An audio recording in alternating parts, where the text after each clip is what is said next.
Alara sat numbly on the bed, her eyes glued to the divorce papers Kian had just tossed at her. The man's voice was ice cold. Alara, you'll carry the guilt of what you did to Chloe for the rest of your life. I was wrong about you. Sign it now. Her whole body trembled, eyes red and swollen, her voice choked with emotion as she cried out, I didn't push her! How many times do I have to tell you? But Kian was convinced. He had seen with his own eyes Alara shoving Chloe down the stairs. He grabbed her wrist, squeezing so hard she thought her bones might snap. Chloe was my ex, sure, but we broke up ages ago. Why are you still so jealous? I'm not, she tried to explain, but in his eyes, every word she said was just a pathetic lie. He'd made up his mind, and that was it. A dead person couldn't prove their innocence. Suddenly, Alara laughed, a heart-wrenching sound that tore through the room. Divorce? Fine by me. She sprang up and scrawled her signature on the paper.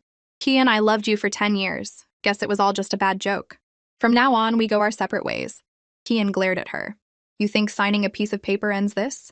I'll make your entire family pay for what you did to Chloe. Alara froze, her face etched with shock. Isn't ruining me enough? My parents treated you like their own son. What has my family ever done to you? He grabbed her chin, his voice dripping with contempt. Nothing? Your family tricked me into this marriage, and I went along with it. But Chloe was innocent, and you took her life. With all your high and mighty airs, Alara, you're 1,000 times crueler than I am.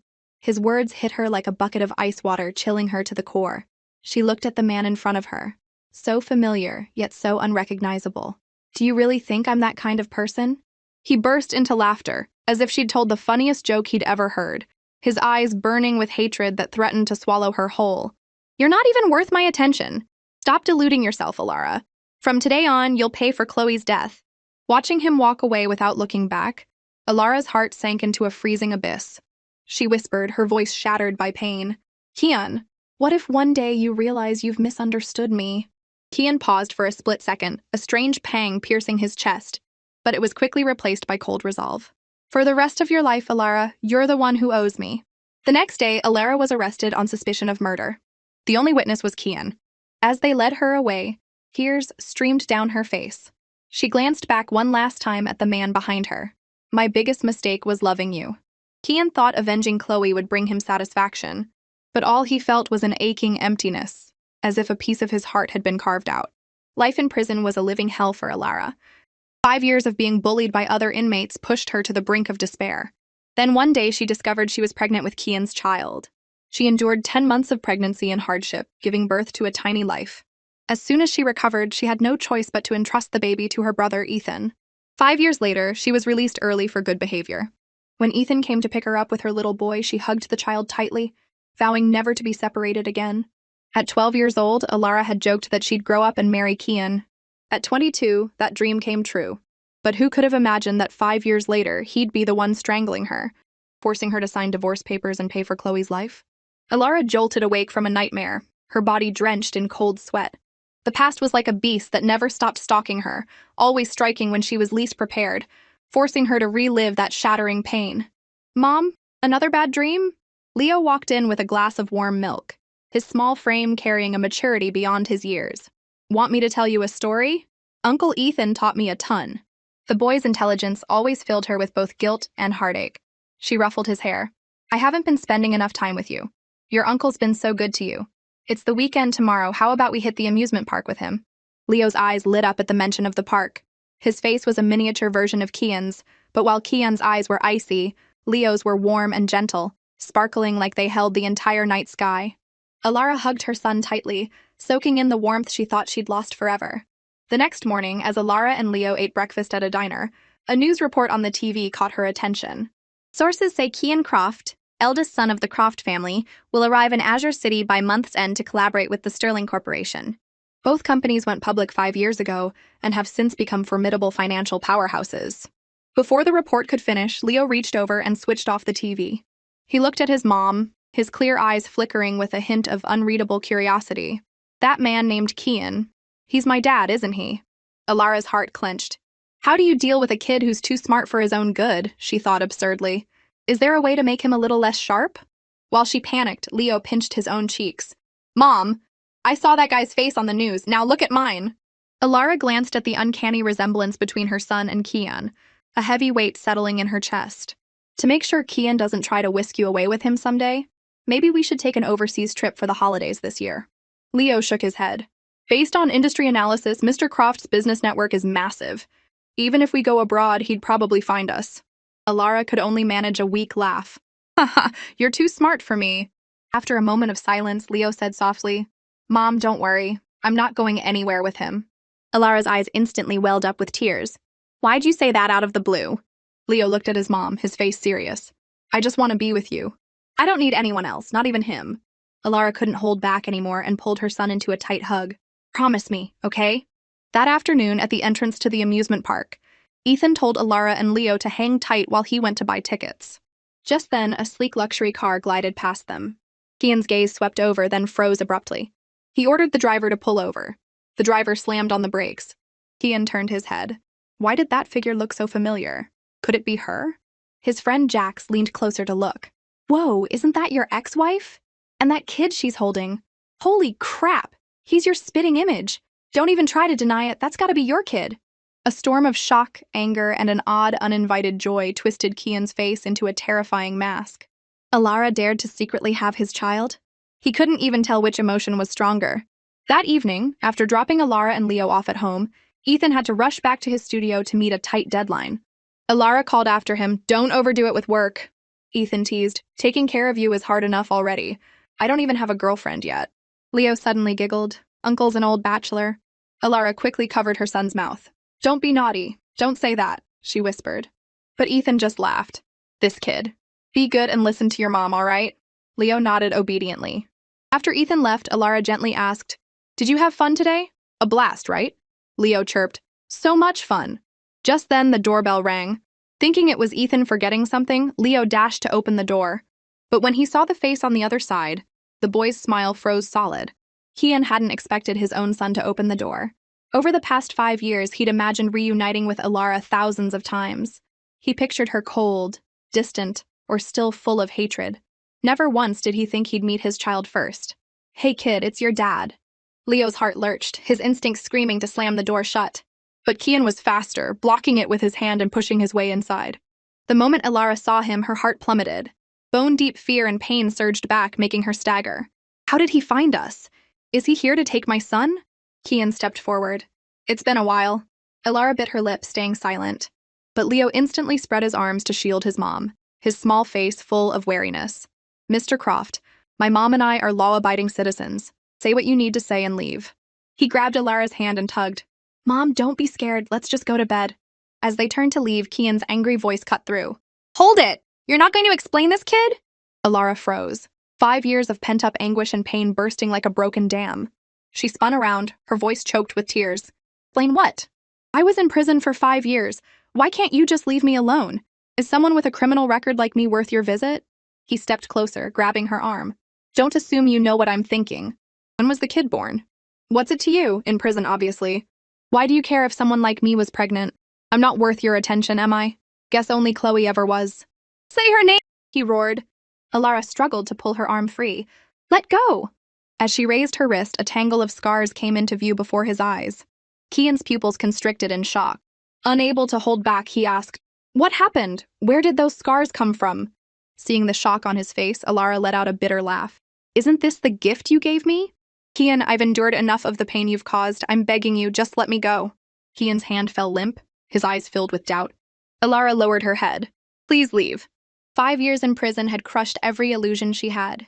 The eyes once brimming with love now held only shattered hatred. Not a trace of affection remained. He had wanted to cage her, to make her regret for the rest of her life. So how did it come to this? Who had hurt her in prison? Who had broken her proud spirit? A fierce fear gripped Kian, choking him.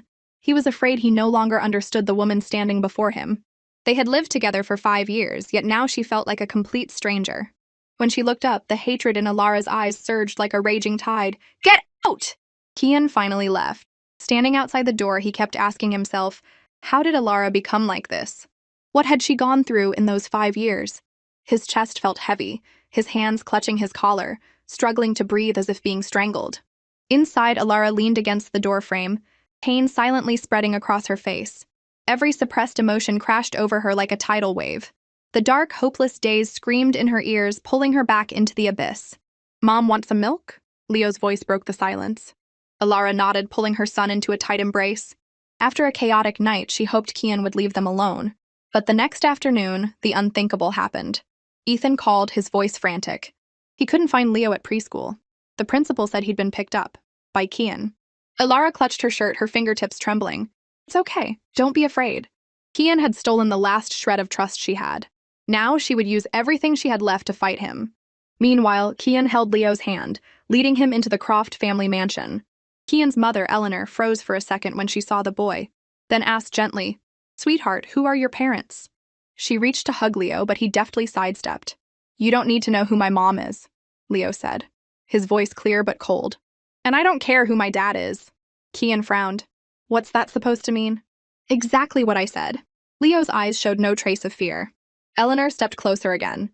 "Is your mom doing okay?" Leo dodged once more. "Prison food's covered by the state, so my mom's never gone hungry." Kian's temper flared, and he lifted Leo off the ground. "Taught you to talk like that? All sharp and prickly? Was it Alara?" Leo tilted his head back, unfazed. "Everyone says it. That my mom was in prison. In fact, you said it yourself in front of her yesterday." Kian's heart twisted. He set the boy down a bit roughly. "Learned a few tricks from your mom and came here to give me a hard time, huh? If I'm bothering you, let me go," Leo said, brushing off the sleeve where Kian had grabbed him. "If you think you can use me to threaten my mom, you're wrong. It'll just make us hate you more." Kian smirked inwardly. "So she really does hate me. And she's taught our son to hate me too. How did it come to this? This wasn't what he wanted." He slammed his fist against the doorframe. "Kian, stop it!" Eleanor pleaded, grabbing her son's arm. "Take care of the kid, Mom," Kian muttered, heading upstairs. Eleanor turned to Leo. "Did he scare you? What's your name?" "My name's Leo. Mom says it means to hold on and hope." "Beautiful name," Eleanor sighed. "Even if you compliment me, I'm not getting close to you," Leo said. "My mom's coming to get me. I only want her." A wave of sadness surged in Eleanor's heart. The boy truly despised them. The next day, Alara strode into Kian's company building. She wore light makeup and low heels. It was peak office hours, and her presence drew every eye in the room. The receptionist froze, struck by her aura, and stammered after a moment. "Can I help you, ma'am?" "Kian Croft," Alara said, naming the man the entire company revered, her voice calm and steady. The receptionist hesitated. "I'm sorry, you need an appointment to see Mr. Croft." Whispers erupted behind her. "She's here for Croft? Look at her, is she some secret mistress? I heard he only ever loved Chloe." So the whole company knew Kian loved Chloe. Only Alara had been foolish enough to think he might one day love her again. Alara took a deep breath and told the receptionist, "Just give him my name. He'll see me." Before the receptionist could ask for her name, a voice called out from behind. "Hey, what are you doing here? Looking for Kian? I'll take you up." Alara stepped into the elevator, thanking Jax. "No need to thank me. I've got business too. Besides, your family still holds shares here. It's not like you're sneaking in." "You've done your homework on me," Alara said, her tone laced with sarcasm aimed at both him and herself. "Too bad those shares aren't mine anymore." Jax glanced at her, hesitating before asking, 5 years ago? Did Kian put you in prison?" Alara didn't answer, only offering a faint, hollow smile. Jax didn't press further. He just knew the Alara standing before him was nothing like the naive girl from years ago. The elevator stopped at the top floor. Jax knocked on the door. "Kian says come in." Kian saw Jax with someone else and teased, "Bringing a date to meetings now?" But when he saw who was standing behind Jax, his face changed instantly. "What are you doing here?" Alara looked him straight in the eye. "I'm here to pick up my son." "He's my son too," Kian snapped back. "No, he's my son. Mine alone." She stared at Kian, her voice dripping with mockery. "Didn't think you'd actually want to claim him. You doing okay, Mr. Croft? I thought you hated me to the core." Her words hit Kian like a punch to the face. The love she once had for him had turned into a balanced hatred. "I've realized it doesn't matter if I'm innocent or not. What matters is you never gave me even a shred of trust. Don't tell me you're only now realizing there's an unpaid debt between us." A crack appeared in Kian's anger. He shot to his feet. "Who taught you to talk like that?" Alara met his gaze, unflinching. "You did, with your own hands." Kian flinched. "You snuffed out every last bit of love I had for you," she continued. "What more do you want from me now?" A flicker of emotion crossed Kian's face.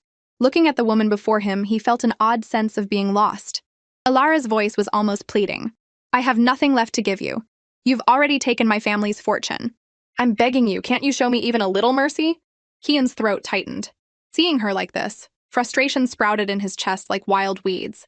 He tugged at his collar, deliberately avoiding her eyes, and threw out a devilish offer. Want your son? Go entertain clients at Migo tonight. Alara's head snapped up, staring at him in disbelief. You want me to be an escort? Kian smirked.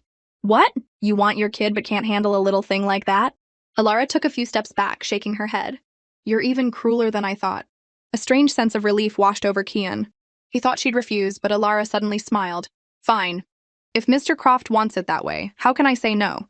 One night of entertaining for my son? I'd do it 1,000 times. She looked at Kian, her eyes heavy with weary despair. In her mind, her life had shattered long ago. Breaking a little more wouldn't matter. As Alara turned to leave, she glanced back, her voice devoid of emotion. Just try not to regret it. The door slammed shut. In the office, Kian collapsed into his chair as if drained of all strength, his face dazed. She actually agreed. Kian let out a frustrated grunt. That evening, when he returned to the Croft mansion, Leo was standing alone at the front door. What are you doing out here? Leo looked up, his face expressionless. Waiting. From now on, I'll take care of you. Even your name will change. You'll take my last name. But Leo pulled his hand away. Mr. Croft, have you followed proper legal procedures? If you want custody, you'll have to beat my mom in court first. Kian laughed. You're my son. What tests do we need? Why would I need procedures to raise my own kid? Leo narrowed his eyes. Mr. Croft, I was born after you divorced, so custody legally belongs to my mom. Kian's pupils shrank. He couldn't believe his ears. What did you just say? A 5-year-old this sharp? Leo didn't flinch at his shock. Mr. Croft, if I wasn't your son, if I was some other man's child with my mom, would you still act this way? Kian's chest tightened, irritation surging within him. He looked away, his voice stiff. Don't talk nonsense. Any guy who dared touch your mom would be a dead man. Seeing his reaction, Leo gave a small smile. Mr. Croft, you'll never understand how we've lived these past 5 years. That's why I can't get close to you. He turned, staring into the distance. I'm waiting for my mom. You go ahead. Kian rubbed his temples, exhausted. Why doesn't anyone in this family give me a moment's peace? At 8 o'clock that evening, Alara arrived at the entrance of Migo.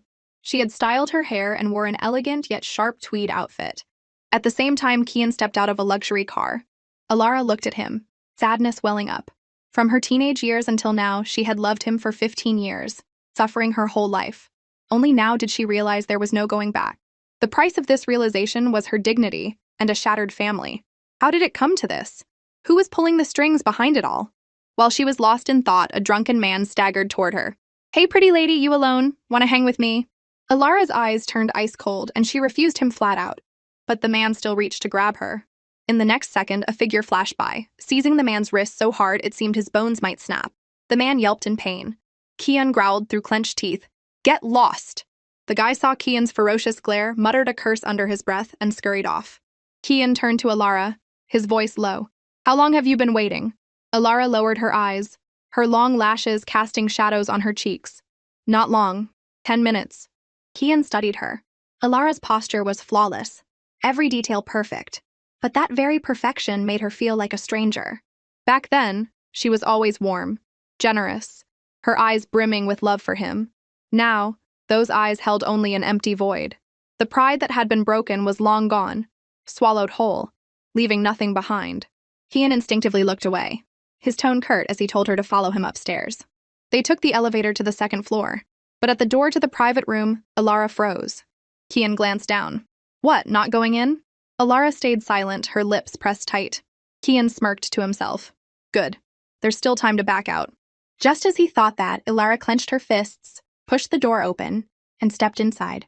The moment she entered, an older man whistled. Wow, this one's a knockout. Who brought her? From behind, Kian's lips curled. What do you think, Finch? Like her? Finch immediately pulled Alara to sit beside him. Kian, my man, you know me too well. How'd you know she's exactly my type? Alara gritted her teeth, swallowing her disgust. Finch leaned close to her ear. Want to have some fun, sweetheart? Kian sat nearby, his fingers unconsciously tightening around his glass of whiskey. Next to him, Jax whispered, Kian, should I say something to Finch? No need, Kian said, cold as ice. He wanted to see how long Alara could keep this up. Alara's brows furrowed, but she refused to back down. When Finch whispered in her ear, she gently pushed him away, flashing a dazzling smile. You're Mr. Finch, Mr. Croft's business partner, right? Finch's face fell. Hey, we're here to have fun, not talk shop. Kills the vibe. So it was him. Since Kian's goal was for her to entertain clients, all she had to do was keep Finch happy. With that in mind, Alara turned to the room. I got here late, so I'll take a drink as a penalty first. Go easy on me when we play, okay? Finch laughed heartily. You're too cute. Alara smiled back, nestled in his arm, subtly using her glass to keep some distance. You're pretty charming yourself, Mr. Finch. Watching Alara flash a radiant smile at another man, Kian felt a strange fire ignite in his chest. He'd only brought her here to force her to give in, to make her beg him. Why was she being so stubborn? Jax glanced over and saw Kian's face radiating pure menace. He was really pissed now. Kian, you okay? He asked cautiously. Kian gritted his teeth, his eyes like daggers piercing Alara. I don't care, let her do whatever she wants. Yeah, as long as she finishes the job with Finch, who cares what happens to her? Even if she ends up in bed with him. In the midst of his chaotic thoughts, the room erupted in cheers. You lost! Give us a kiss! Kian's head snapped up just in time to see Finch leaning down to kiss Alara. He roared, What the hell are you playing at? His shout silenced the entire room. But Alara just smiled. Wanna join? Isn't this what you wanted? To see me humiliated? Why pretend to care now? Kian shot to his feet, spitting out 2 icy words. No thanks. But the anger had boiled up from the depths of his heart. He didn't even have time to question why he felt this way. In that split second, his mind was consumed by a single wild thought. Take her home, lock her up. Don't let any other guy touch her again. She's mine, and anyone who tries will pay. Finch seemed oblivious to Kian's darkening expression. He picked up a strand of Alara's hair, bringing it to his nose and inhaling deeply. By the way, you haven't told me your name, sweetheart. At that, Alara froze, unsure how to respond. Seeing her face pale, Finch teased, What? You're not some secret heiress, are you? Don't scare me now. Alara quickly dropped her smile and stood, swaying slightly. I'm feeling a bit dizzy. Gonna hit the restroom. I'll tell you when I'm back. Finch whistled.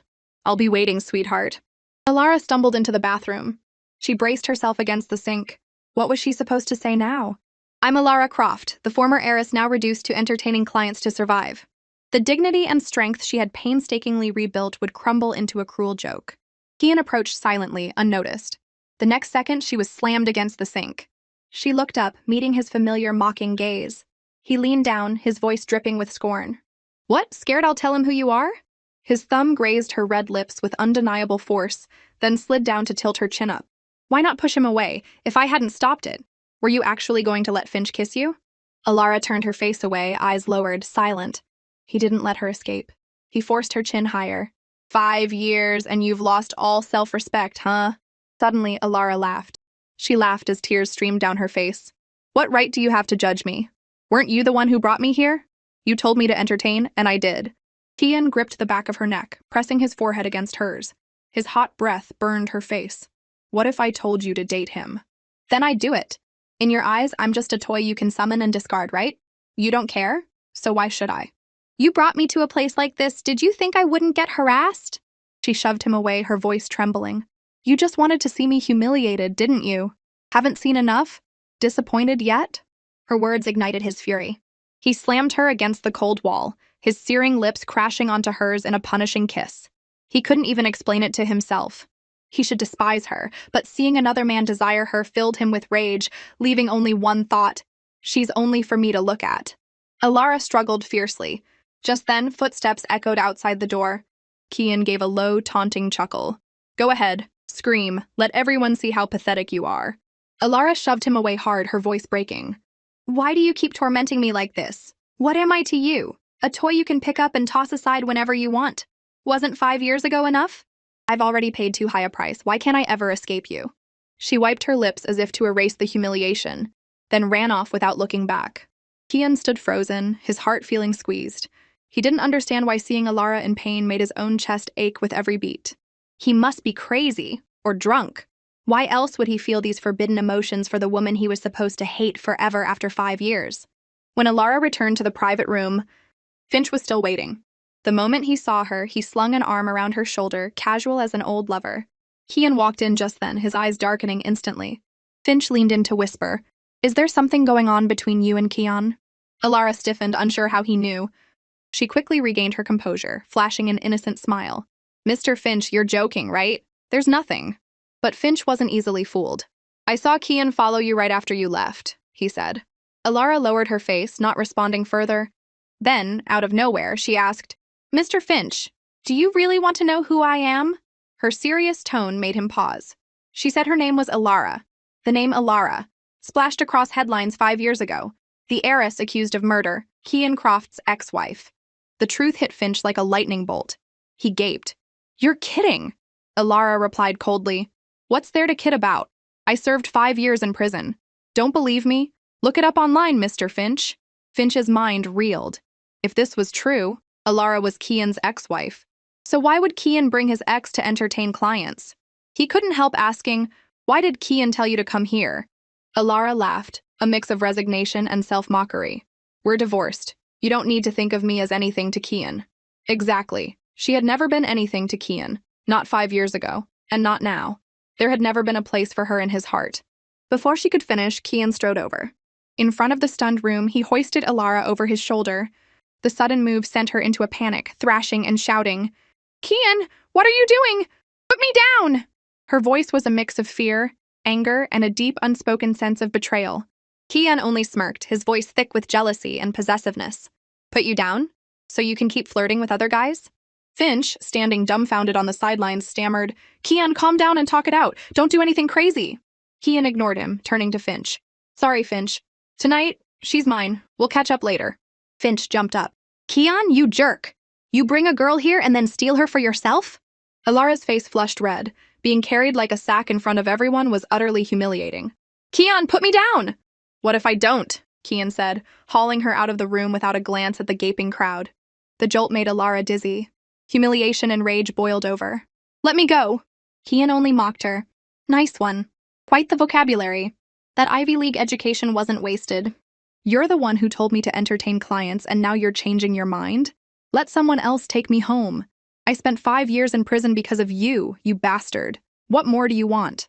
Her words silenced the room. She was Alara Croft, the once glamorous heiress imprisoned 5 years ago. Alara let out a tearful, hollow laugh. "Kian, you've left me with quite a reputation."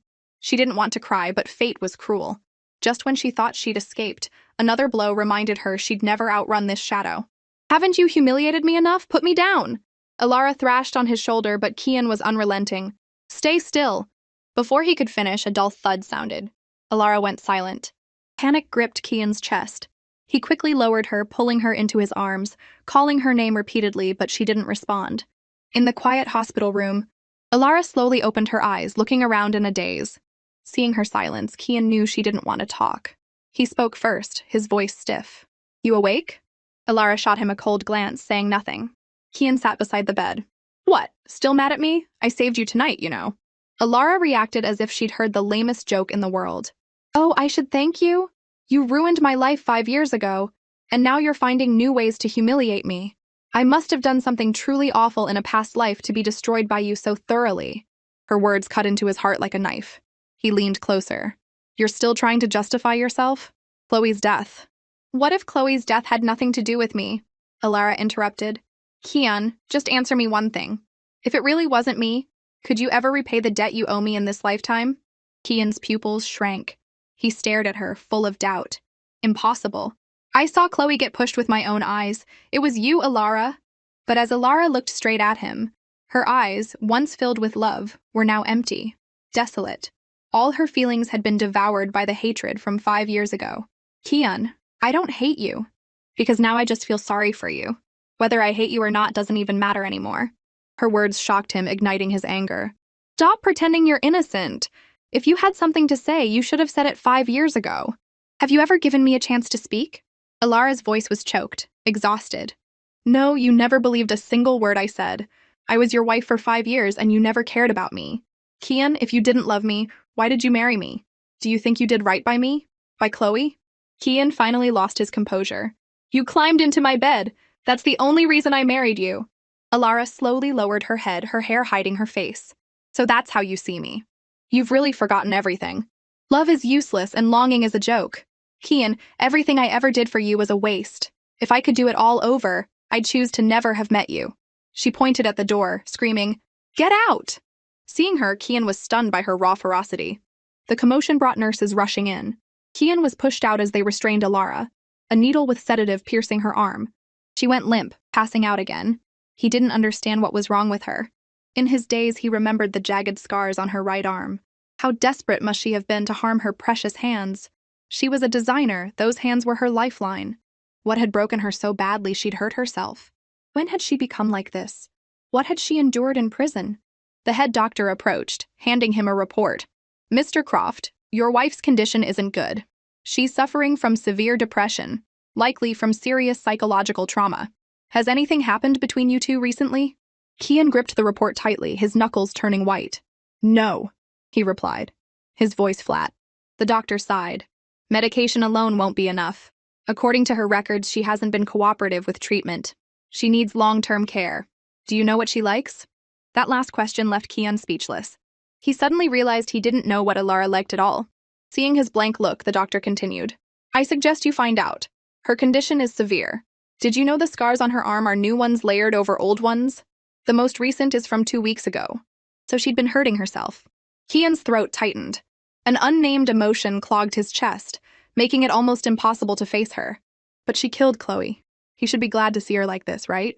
So why didn't he feel the slightest bit satisfied? Kian finally made a decision. He pulled out his phone and dialed a number.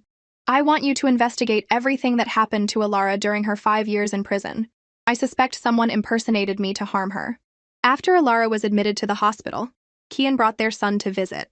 But the first thing Leo said was, "Mr. Croft, is my mom sick again?" The CEO's face darkened instantly. "Call me Dad," he corrected. The boy already knew about Alara's condition, Kian realized. Suddenly, Leo squirmed, demanding to see his mom. Kian frowned, his voice stern. "Call me Dad or you don't get to see her." Leo hesitated for a long moment before mumbling, "Dad." His cheeks flushed, clearly embarrassed, as he muttered, "Don't make me—" Hearing Dad, the frustration in Kian's chest melted away. "You'll get used to it. I'm your father, after all. What's wrong with calling me that?"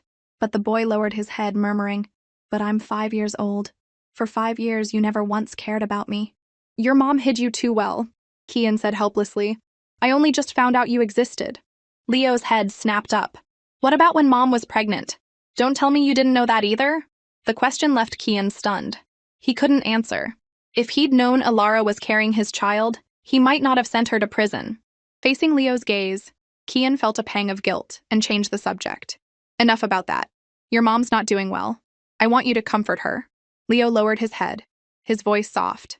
"Okay. Mom's really sick. She's usually fine, but anything related to you makes her worse." "Anything related to me?" The words hit Kian like a slap in the face. So, in Alara's mind, he'd become a monster to be avoided at all costs. She couldn't bear anything tied to him. The hospital room door creaked open. Leo immediately saw Alara lying there. "Mom," he called softly. Alara's eyes fluttered open. Her face was pale and gaunt, but the moment she saw Leo, her eyes lit up. "Leo, my love, what are you doing here?" Leo rushed forward, curling up in his mother's arms. "Are you sad again, Mom?" Alara held him tightly, her voice trembling with an apology. "I'm so sorry, baby. Did I scare you again?" Leo quickly shook his head, saying it was okay. "You won't do it again," Alara repeated, "as long as you're back with me." But Leo suddenly glanced at the door. "Mom, he picked me up today. I know you don't like it, but he really is my dad." "No, he's not." Alara's voice was panicked. Leo looked up at his frail mother. "I don't like him either, but having a dad feels kind of safe. But if you don't want to get back with him, I won't push you. Whatever you choose, I'll follow." Hearing her son speak so maturely for his age, Alara's tears finally fell. "Leo, I'm not scared anymore.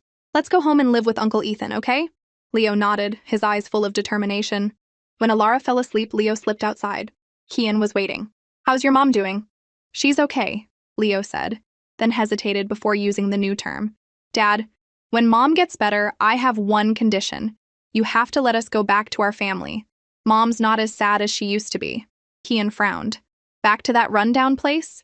You want to keep living like drifters?" Leo's face darkened. "If it weren't for me, would you even care if Mom lived or died?" The question struck Kian's core, leaving him speechless again.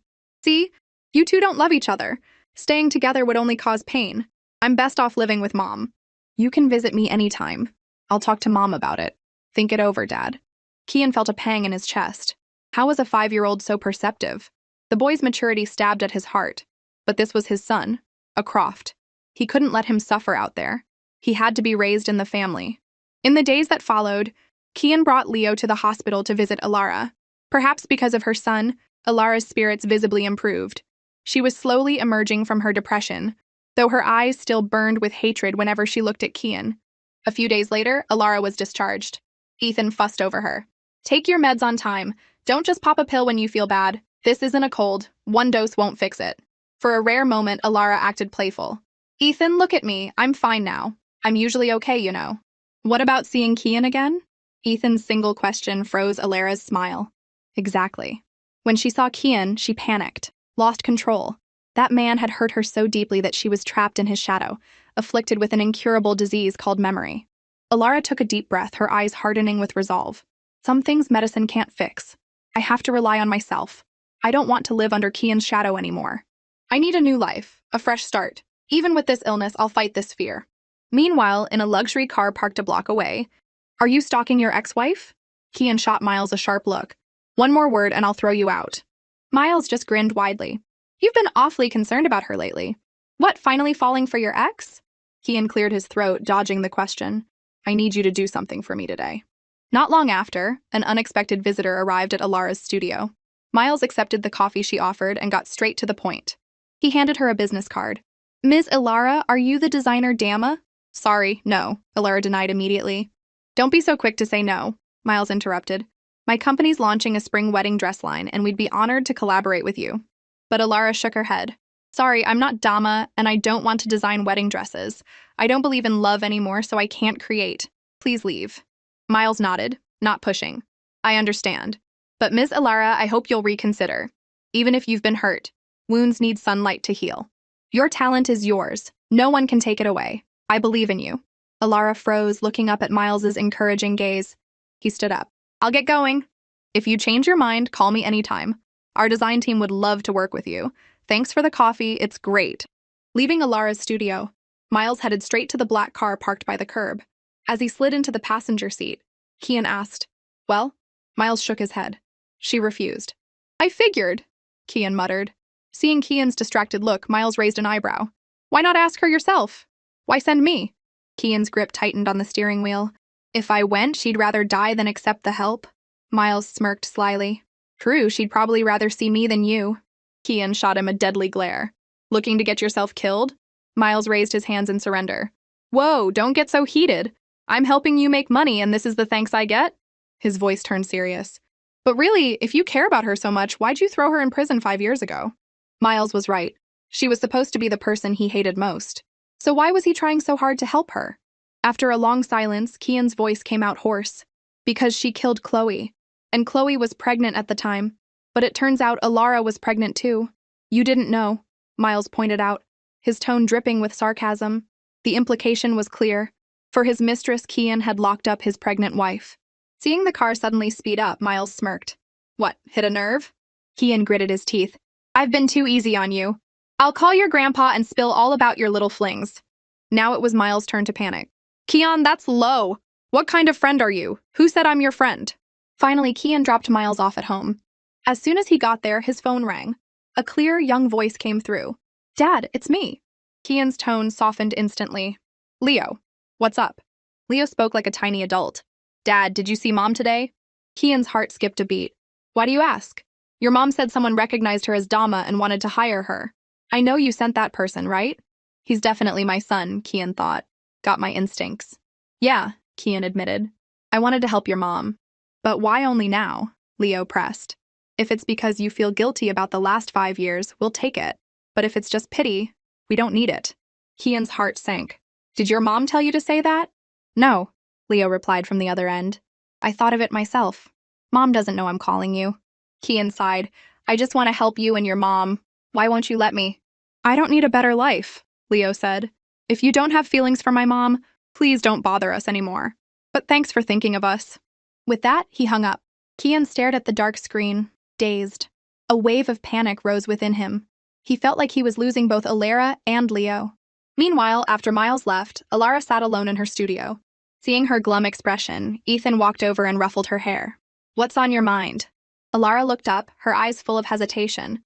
"I'm thinking, maybe I should take his offer." "Alara, if you don't want to, don't force yourself," Ethan said. But Ilara shook her head, her gaze clear and resolute. No, I think he's right. Some scars need sunlight to heal. The pain Kian caused, maybe it doesn't hurt as much as it used to. That afternoon, as Ilara stepped into the appointed lobby, a receptionist spoke up. You're Ms. Ilara, right? Please follow me this way. Ilara froze, surprised someone was waiting for her. She nodded and followed, but when the door to the private room opened, she stopped dead in her tracks. Kian lounged on a luxurious sofa, exuding a cold, aristocratic air. His handsome face was shadowed by an icy distance. I'm the one who sent Miles to see you. Sit down and let's talk. There's nothing to talk about. Ilara suppressed her shock, her face hardening as she turned to leave. But Kian's cold laugh stopped her. Ilara, are you that scared of me now? Where's the confident, talented designer from 5 years ago? His words stabbed at her pride, forcing her to stay. Finally, she sat across from him. What do you want? Looking at the woman before him, Kian realized this was the first time in 5 years they'd faced each other so calmly. Ilara was no longer the girl who loved him unconditionally, and he wasn't the same Kian either. He regained his composure and laid out his terms. Let's make a deal. I'll provide orders and connections for your studio. In return, the Croft family will raise Leo. You can visit him anytime, but his life is our responsibility from now on. Ilara rejected it instantly. No need. My brother and I can take care of him. But Kian only smirked. You really want to go up against me? One phone call and I can have you and your brother out on the streets. Leo would be sleeping on the sidewalk with you. Ilara's head snapped up, her eyes blazing with anger and accusation. You're using my son to threaten me? Don't flatter yourself, Ilara, he said coldly. I'm not threatening. I'm just taking back my son. This is the gentle way. If I used force, do you think you could stop me? His words cut into her heart like a knife. Her eyes reddened, her voice choked with bitter resentment. Kian, you're heartless. Have you ever considered that Leo is my son too? Why do you get to take whatever you want while I'm left to just endure? Seeing the tears welling in her eyes, Kian felt a strange jolt. An unfamiliar emotion flickered through him. It had been happening more often since Ilara came back, as if the walls he'd built up over the years were finally starting to crumble. You want to talk reason with me? Ilara, don't you find that laughable? He's a Croft.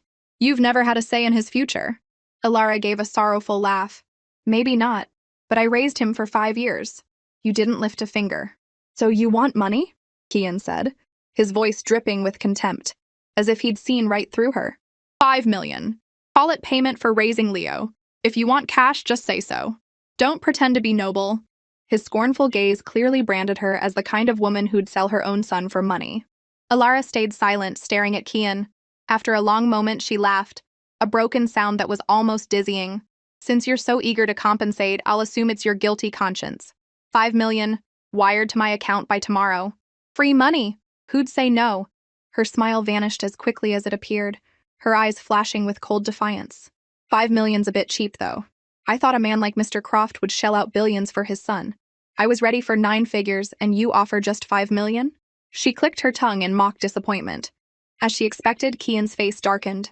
Ilara, you're that kind of woman? What kind of woman? She cut in. Careful, Mr. Croft. You might fall for me. She smirked inwardly. If he already thought that of her, she'd play the part. From now on, there was only old hatred between them. No trace of affection left. She straightened her back and stood. If there's nothing else, I'm leaving. The next morning, Ilara jolted awake from a nightmare, murmuring, Don't take my son. Leo beside her immediately handed her a glass of water. Mom, another bad dream? Take your meds. It'll help. Ilara ruffled his hair, her voice weary. I'm sorry, baby. I made you worry again. The boy snuggled closer. Don't be scared, Mom. Uncle Ethan and I will always be here for you. Ilara's hands trembled. I won't ever leave you either, she promised. Leo looked up at her, his clear eyes reminding her of the first time she met Kian. The arrogant, popular college guy, his tie loosened with a carefree attitude. How had the man she once loved so deeply become the cruel person he was today? Mom, is Dad giving you a hard time again? Leo's voice snapped her out of her thoughts. Seeing her son's cautious expression, Ilara's heart softened. She told him the truth. Kian wanted him to live at the Croft family mansion. Leo wasn't surprised. He smoothed his messy hair. You said no, right, Mom? Ilara gave a strained smile. Yeah, your dad even offered us a lot of money. Don't be sad about me, okay? Leo said quickly. Having money is great. We can go on a trip with Uncle Ethan. Ilara nodded with a smile, hiding her real fear. She knew her ties with Kian weren't over. The 5 million was probably just the opening act in his plan to humiliate her. She hugged her son tightly, comforting both him and herself.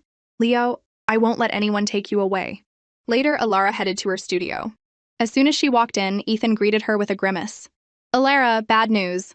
All our studio's contracts got canceled out of nowhere. Alara froze. What? How did this happen? Simple. We pissed someone off, Ethan said. His words made everything click for Alara. It had to be Kian. He was using his power to show her how easily he could destroy their livelihood. His goal was clear: force her to hand over Leo.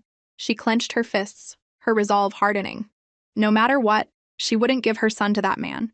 She was Dama, a name respected in the design world. She wouldn't be blacklisted so easily. Someone would be willing to help. Ethan looked at his sister's defiant stance and sighed. He knew how stubborn she could be. She'd fight, even in the darkest moments. But he didn't know how long they could hold out. Meanwhile, in the CEO's office at Croft Enterprises, an assistant reported respectfully, 3 more companies have officially canceled their contracts with Ms. Alara's studio. What was Alara's reaction? Kian asked calmly. She didn't react at all, the assistant replied. Then added, after the cancellations, they didn't sue for breach of contract or make any complaints. Kian's eyes flashed with anger. The business had completely stalled, effectively blacklisted by the industry, a death sentence for any studio. How could Alara stay so calm? It seemed she was determined to fight him to the end. A cold smile flickered across his lips. If she wanted a battle, he'd give her one. He'd see how long she could hold out. One day, she'd come to him, head bowed, begging. A couple of days later, Alara discovered that all of her design work had been scrubbed from the internet. Ethan was shaking with rage. This isn't just targeting us anymore, he's trying to cut off our livelihood. You carried his son for 10 months, you went to prison for him. How could he do this to you? Alara's lips trembled, but she forced herself to stay strong. Ethan, there has to be a way. We can't give up. I will not hand Leo over to him. At that very moment, Leo was standing outside the CEO's office at Croft Corporation, blocked by a secretary. He told her he was there to see his dad. The secretary had seen her share of women claiming to be Mr. Croft's latest fling, but a child was a new one. She looked him up and down with disdain. Little boy, who put you up to this? Is your mother trying to use you to trap Mr. Croft? Leo's cheeks flushed red with anger. He clenched his little fists. My mommy doesn't care about your Mr. Croft, but I really am Kian's son. The secretary actually grabbed the collar of Leo's shirt and started dragging him away. I don't hit children, she snapped. But a brat like you needs to be taught a lesson. Who did you just call a brat? A voice as cold as ice cut in from behind them. The secretary froze. She turned slowly and saw Kian standing there, his face a thunderous mask radiating a suffocating pressure. Panic seized her. This kid is a liar. He said you were his father. He is my son, Kian cut her off. So what? It seems my secretary has gotten bold. First you insult my son, what's next? Are you going to walk all over me too? The secretary's legs gave out and she collapsed to her knees begging for forgiveness. But Kian didn't even look at her. You're fired. Go to accounting and get your final paycheck, he said, before scooping Leo up and walking into his office. He set Leo down on the sofa and crouched in front of him, the icy aura around him instantly melting away. What did you need to see me about? He asked, puzzled. Leo looked him straight in the eye. Was it you? Did you give the order to push my mommy into a corner like this? The smile on Kian's face froze. He never imagined his son would come to him just to accuse him. Are you here to question me? Not question, I'm here to get justice for my mommy. Kian let out a short, sarcastic laugh. There's no such thing as justice in this world. Power and status are all that matter. Daddy, I don't agree with you. Leo was getting emotional, his eyes turning red. My mommy and my uncle are trying so hard to live their lives, why do you have to push them around? If you're doing all this just for me, then please stop this pointless game. Kian reached out and gently wiped a tear from the corner of the boy's eye. Did Alara tell you to say that? He probed. Did she send you here to tell me her little tactics won't work? Leo stared at Kian for a long moment, then suddenly he smiled. It was a smile of understanding that didn't belong on a child's face, and it made Kian's heart sink. Mr. Croft, you wanted me, right? I'll come back to the Croft mansion with you. Just stop pressuring my mommy. Kian was completely stunned. The kid not only refused to call him dad, but also had such a disappointed look on his face. Are you sure? Leo nodded firmly. Kian took out his phone and dialed Alara's number. You should tell your mom, otherwise she'll think I kidnapped you. The moment the call connected, Kian's cold voice cut through. I'm taking Leo. From now on, he's the young master of the Croft family. Alara's voice was a frantic scream. Kian! Who gave you permission to take him? Tired of her hysterics, Kian simply handed the phone to Leo. The boy swallowed his sadness and spoke softly. Mommy, you can come visit me. It'll be like we're not even apart. So you've decided to go enjoy a life of luxury, is that it? Leo's eyes instantly filled with tears. It's not like that, he explained frantically. I just don't want to see anyone bully you, Mommy. On the other end of the line, Alara finally understood her son's sacrifice. Her voice was so choked with sobs she could barely speak. It's my fault. I'm useless. That's why you have to do this. Don't be sad, Mommy. You can come see me at the mansion. Mr. Croft didn't say you couldn't. I know. As soon as you get there, I'll come find you.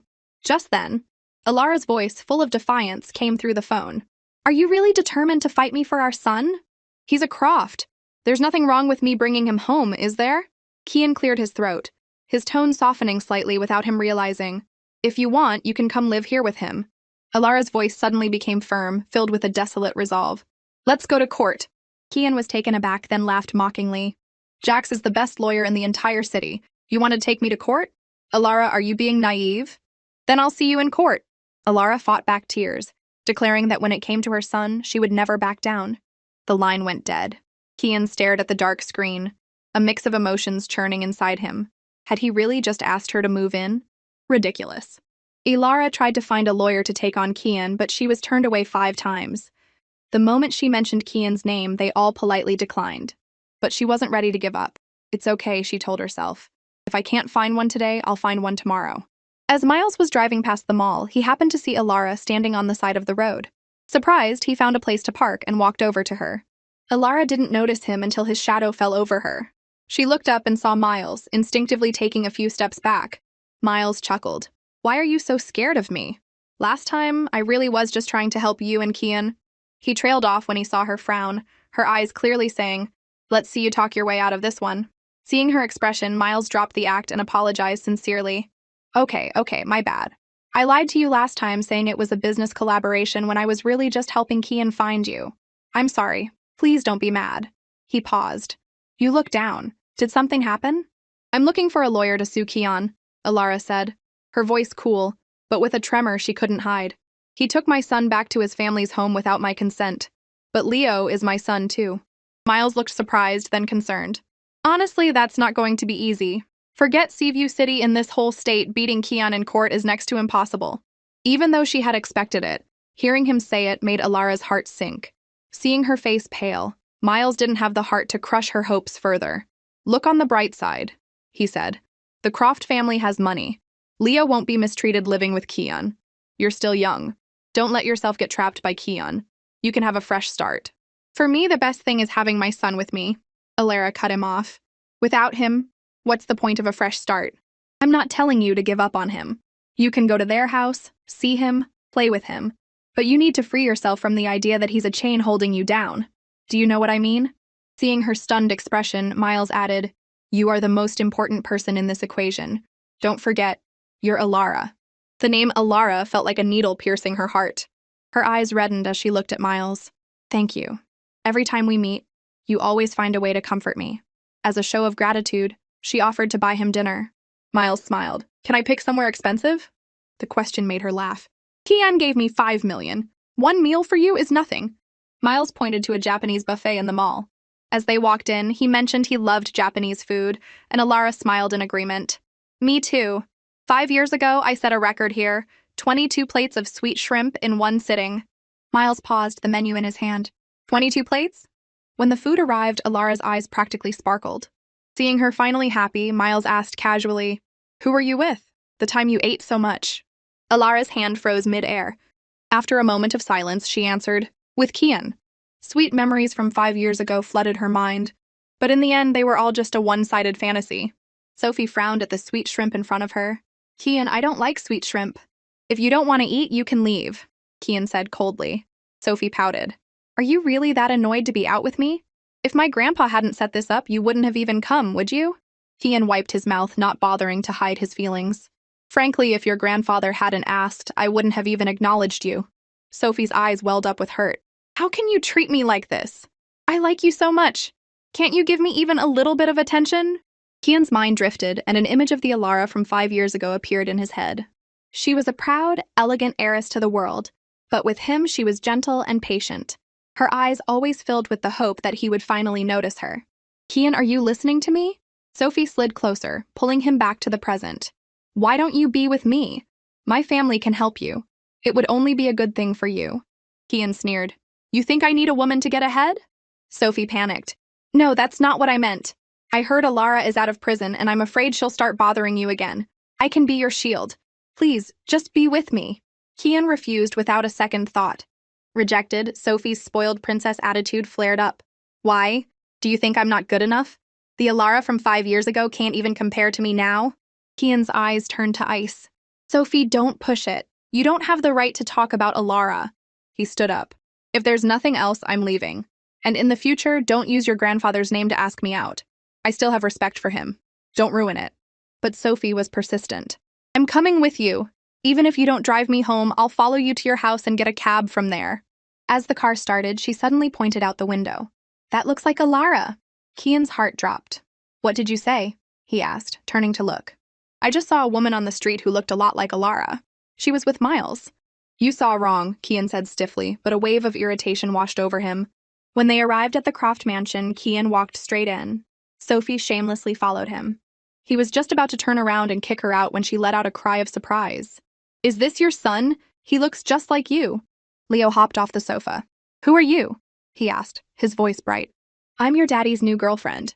Kian finally lost his temper. Don't talk nonsense in front of my son. Leo glanced at Sophie, then turned to Kian. Wow, your standards have really dropped. Kian looked helpless. She's not.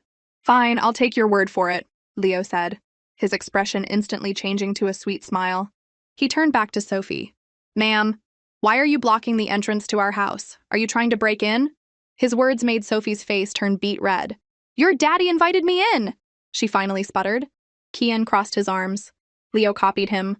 The two of them, one big and one small, stood there with identical expressions that screamed, Go on, keep lying. We're watching. Even Sophie's thick skin couldn't handle it. Her eyes filled with tears as she yelled at Kian, I won't give up, you'll regret this. Then she covered her face and fled. Leo watched her go, looking intrigued. If that were my mommy, she'd never be so rude. Hearing the word mommy, Kian's thoughts drifted back to Alara. The elegant, aloof heiress had always been too proud to chase after a man like that. Leo suddenly turned, his tone serious and far too grown up for his age. Mr. Croft, do you still have feelings for my mommy? Kian frowned, not answering. He didn't know. He did think about her constantly, but he told himself it was just hate. Leo looked at Kian's cold profile, his heart filled with disappointment. Mr. Croft was perfect on the outside. Family, fortune, connections, all top tier. But was a man who didn't care about his mommy really worth her throwing herself into the fire for him a second time? The answer was clearly no. Leo's eyes darkened. 3 days later, when Alara showed up at the house, Kian was helping Leo with his homework. The moment Leo saw her, he dropped his pencil and ran to her, his voice filled with joy. Mommy, how have you been? I'm doing great here, you don't have to worry. Alara looked at her sweet boy, her heart overflowing with love. She cupped his little face and promised she would be back to take him home soon. Her firm tone gave Leo a sense of security. But Kian, as always, had to ruin the moment. Don't waste your time.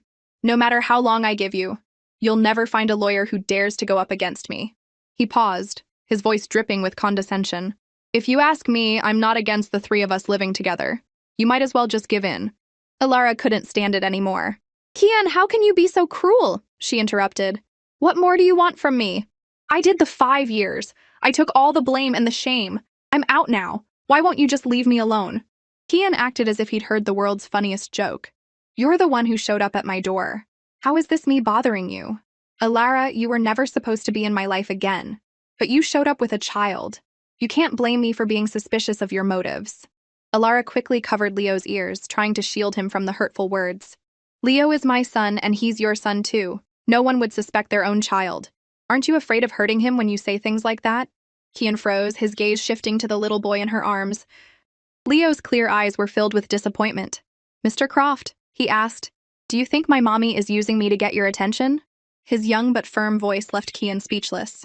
This is between adults. You wouldn't understand, was all he could manage.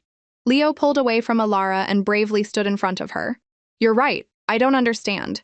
But Mr. Croft, if mommy wanted your attention, she could have used me to bargain with you when I was born 5 years ago. But she didn't. She hid me from you for all this time. Don't you get it? Get what? That Alara hated him from the bottom of her heart, so much that she wished she could disappear from his life forever? Kian couldn't face that thought, couldn't admit it was true. He could only twist her intentions to fit his own narrative. "If you're done, you can leave," he said, dismissing them. Alara stroked Leo's head, her gentle words hiding a steely resolve. She told him she had to leave for a while. Hatred flared in her eyes, but her voice was calm and cold. "Fine, as you wish. I'll disappear from your sight. How about that?" Kian's heart skipped a beat. He watched her walk away, suddenly at a loss. Leo watched Alara leave, his eyes red and his lips trembling. "Mommy," he whispered. That single word was like an invisible rope, tightening around Alara's heart. Her steps faltered, as if time had frozen. But after a brief moment, she gritted her teeth and walked on, never once looking back. Kian watched her go, a sharp pain piercing his chest, as if an invisible hand was squeezing his heart. Wasn't this what he wanted? An unfamiliar unease settled in his heart.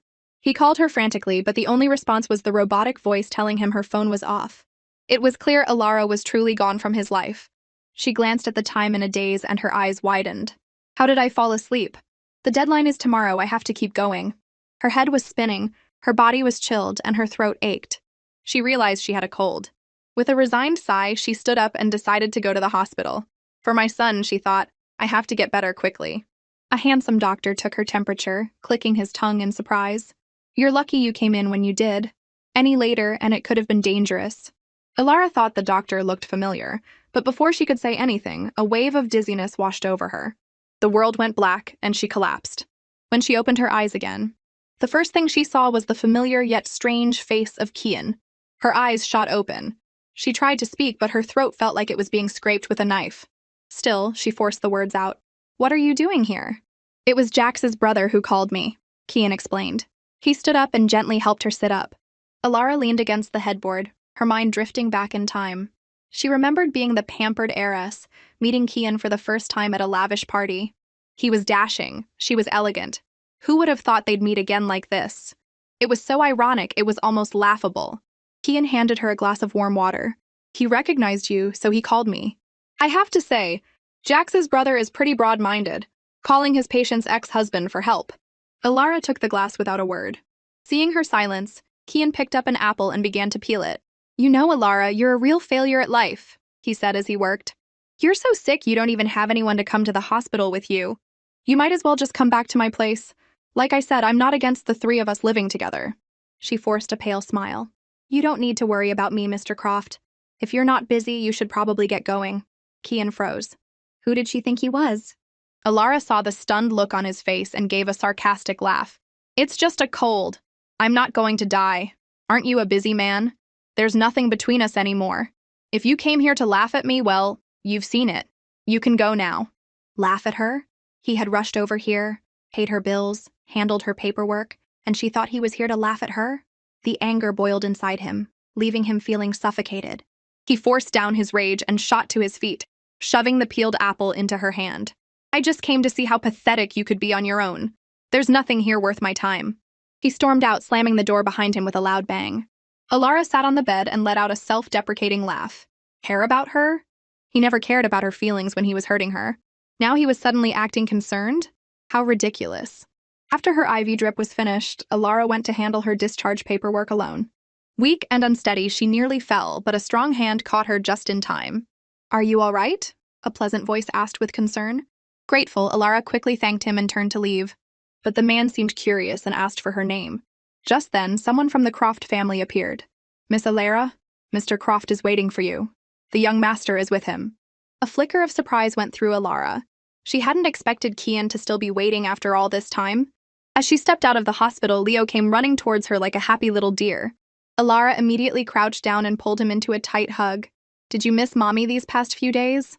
Leo nodded vigorously. So much." He reached up and placed his little hand on her forehead to check her temperature. Satisfied she was no longer feverish, he scolded her like a little adult for not taking care of herself. His cute, concerned tone made Alara laugh, but then her nose started to sting. "You're right. Without you here, Mommy can't even sleep well." Leo seriously encouraged her not to give up hope, promising he would work hard to come back to her so she could one day bring him home. Alara's eyes welled up again as she stroked his hair and agreed. She asked if Kian was treating him well. Leo assured her he was, telling her not to worry and to eat well. The love in her son's words filled her with warmth. But just then, a teasing voice with a slight accent came from behind her. Well, well, is this your son? Leo immediately became vigilant, standing in front of his mother like a little knight. What do you want? He demanded, accusing the man of staring at his mother. The handsome mixed-race man wasn't offended.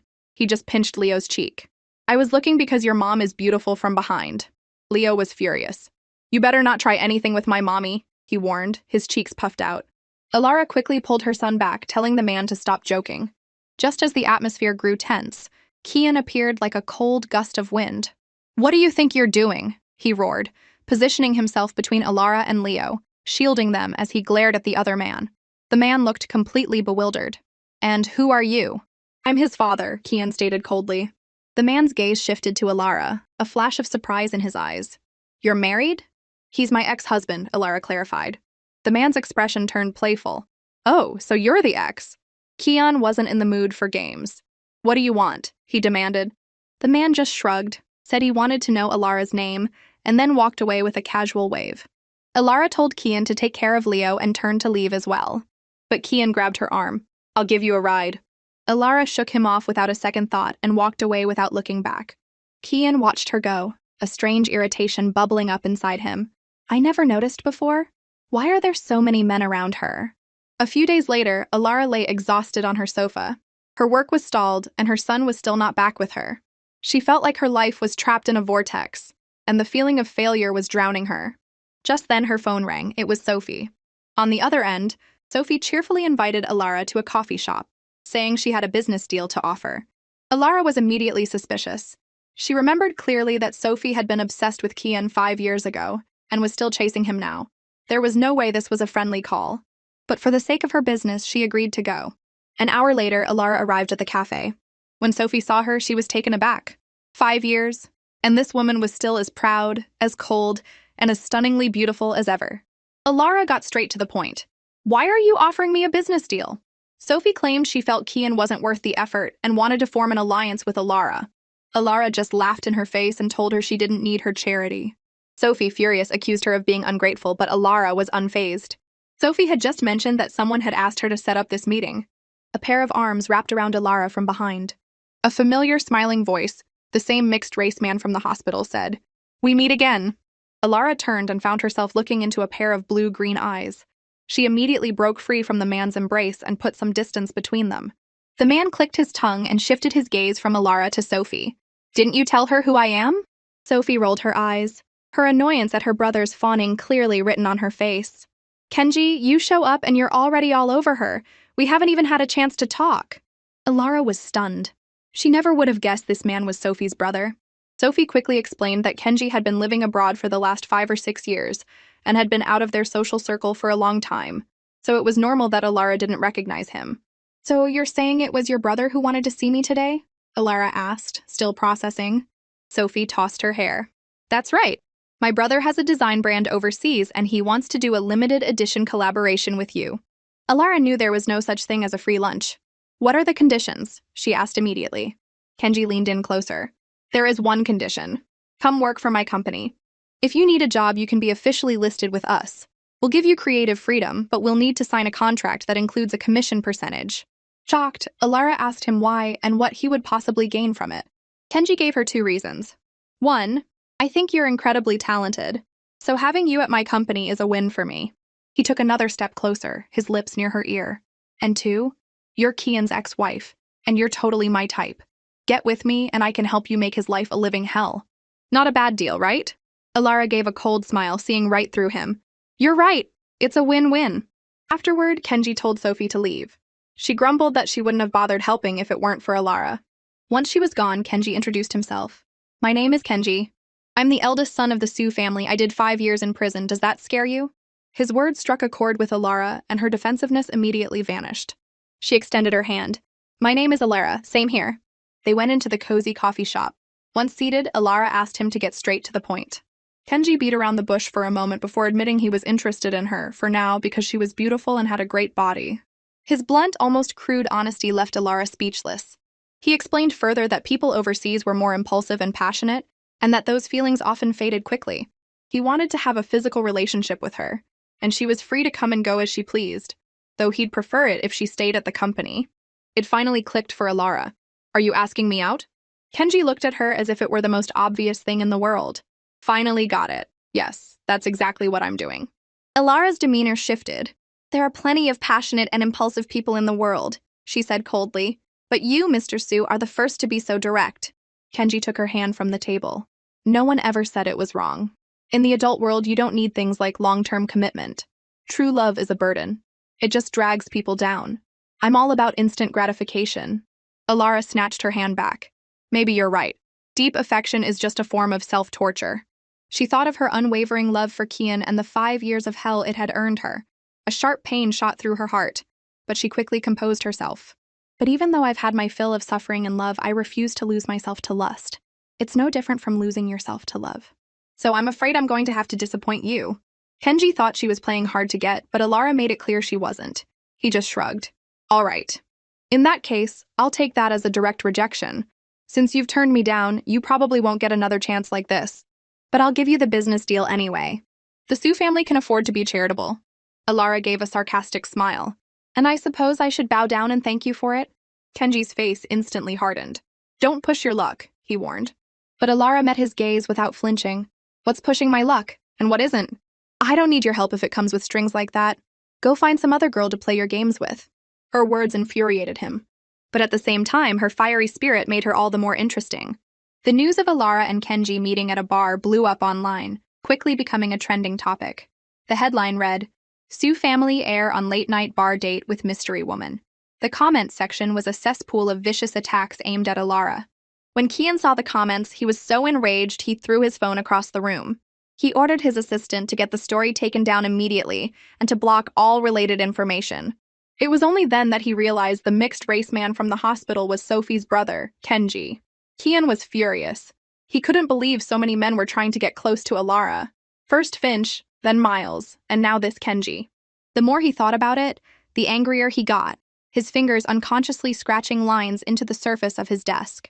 The next afternoon, Alara went to the Croft family's estate. The moment Leo saw his mom, he ran to her and threw his arms around her. She smiled and asked if he was home alone, but before he could answer, a voice interrupted. Alara, dear. Alara looked up to see Eleanor approaching. Eleanor greeted her warmly, but Alara's response was cold. I don't think I deserve that title. Leo immediately stepped in, positioning himself protectively beside Alara and eyeing his grandmother with suspicion. The look in his eyes chilled Eleanor to the bone. It was clear her grandson held a deep resentment for the Croft family. Eleanor could only manage a strained, complicated smile. Alara couldn't tell if it was born of hatred or guilt. The problems between adults have nothing to do with the children, Eleanor said. I'm not expecting you and my son to work things out, but Leo is Kian's son. I was hoping you could convince him not to be so distant with us. Leo was born while I was in prison, Alara stated flatly. He has nothing to do with Kian, so there are no problems to speak of. She then took out a book and some snacks she had brought for her son. Leo was thrilled and paid no attention to the complicated expression on his grandmother's face. He just wanted his mom to stay longer. But Alara was busy with work and could only promise to visit again when she had time. Eleanor quickly suggested Alara could stay over, but she refused instantly, making it clear that if it weren't for Leo, she wouldn't spend a second longer in this house. The bluntness of her words made Eleanor's face go white. Are you still angry with me? She asked. Alara was firm. Kian and I divorced 5 years ago. Stop trying to tie me down with old feelings and family obligations. She said goodbye to her son, promising to see him again soon. Leo nodded obediently. But as she turned to leave, Eleanor called out from behind her. Is there any chance for you and Kian? Without looking back, Alara threw one last sentence over her shoulder. Ma'am, don't push me. She had just reached the front door when she ran right into Kian, who was just getting home. Their eyes met and the air crackled with tension. When Kian saw Alara's cold expression, he demanded to know what she was doing there. Alara avoided his gaze. I just came to see my son. I'm leaving now. A sour feeling twisted in Kian's gut. He knew that without Leo, she would never want to see him. Jealousy flared, and he threatened to officially change Leo's last name and cut Alara out of his life completely. Why do the two of you get to be so close while I'm treated like an outsider? There was no way Alara would agree to that. She glared at him, promising her son she would bring him back to their own home. Furious, Kian told her to leave and never come back. Alara just laughed at how pathetic he was and shoved past him. Eleanor ran after her, calling her name, but she didn't look back. Finally, Eleanor turned to her son and confessed. I regret working with Chloe to drive Alara away and make things the way they are now. Kian's pupils contracted. What did you just say? He asked urgently. Eleanor told him to look into what happened 5 years ago, but warned him that he might regret it. But Kian didn't hesitate. He immediately called his assistant and ordered him to dig up everything. What was the truth of what happened 5 years ago? And what kind of scheme did Eleanor and Chloe cook up? She explained everything.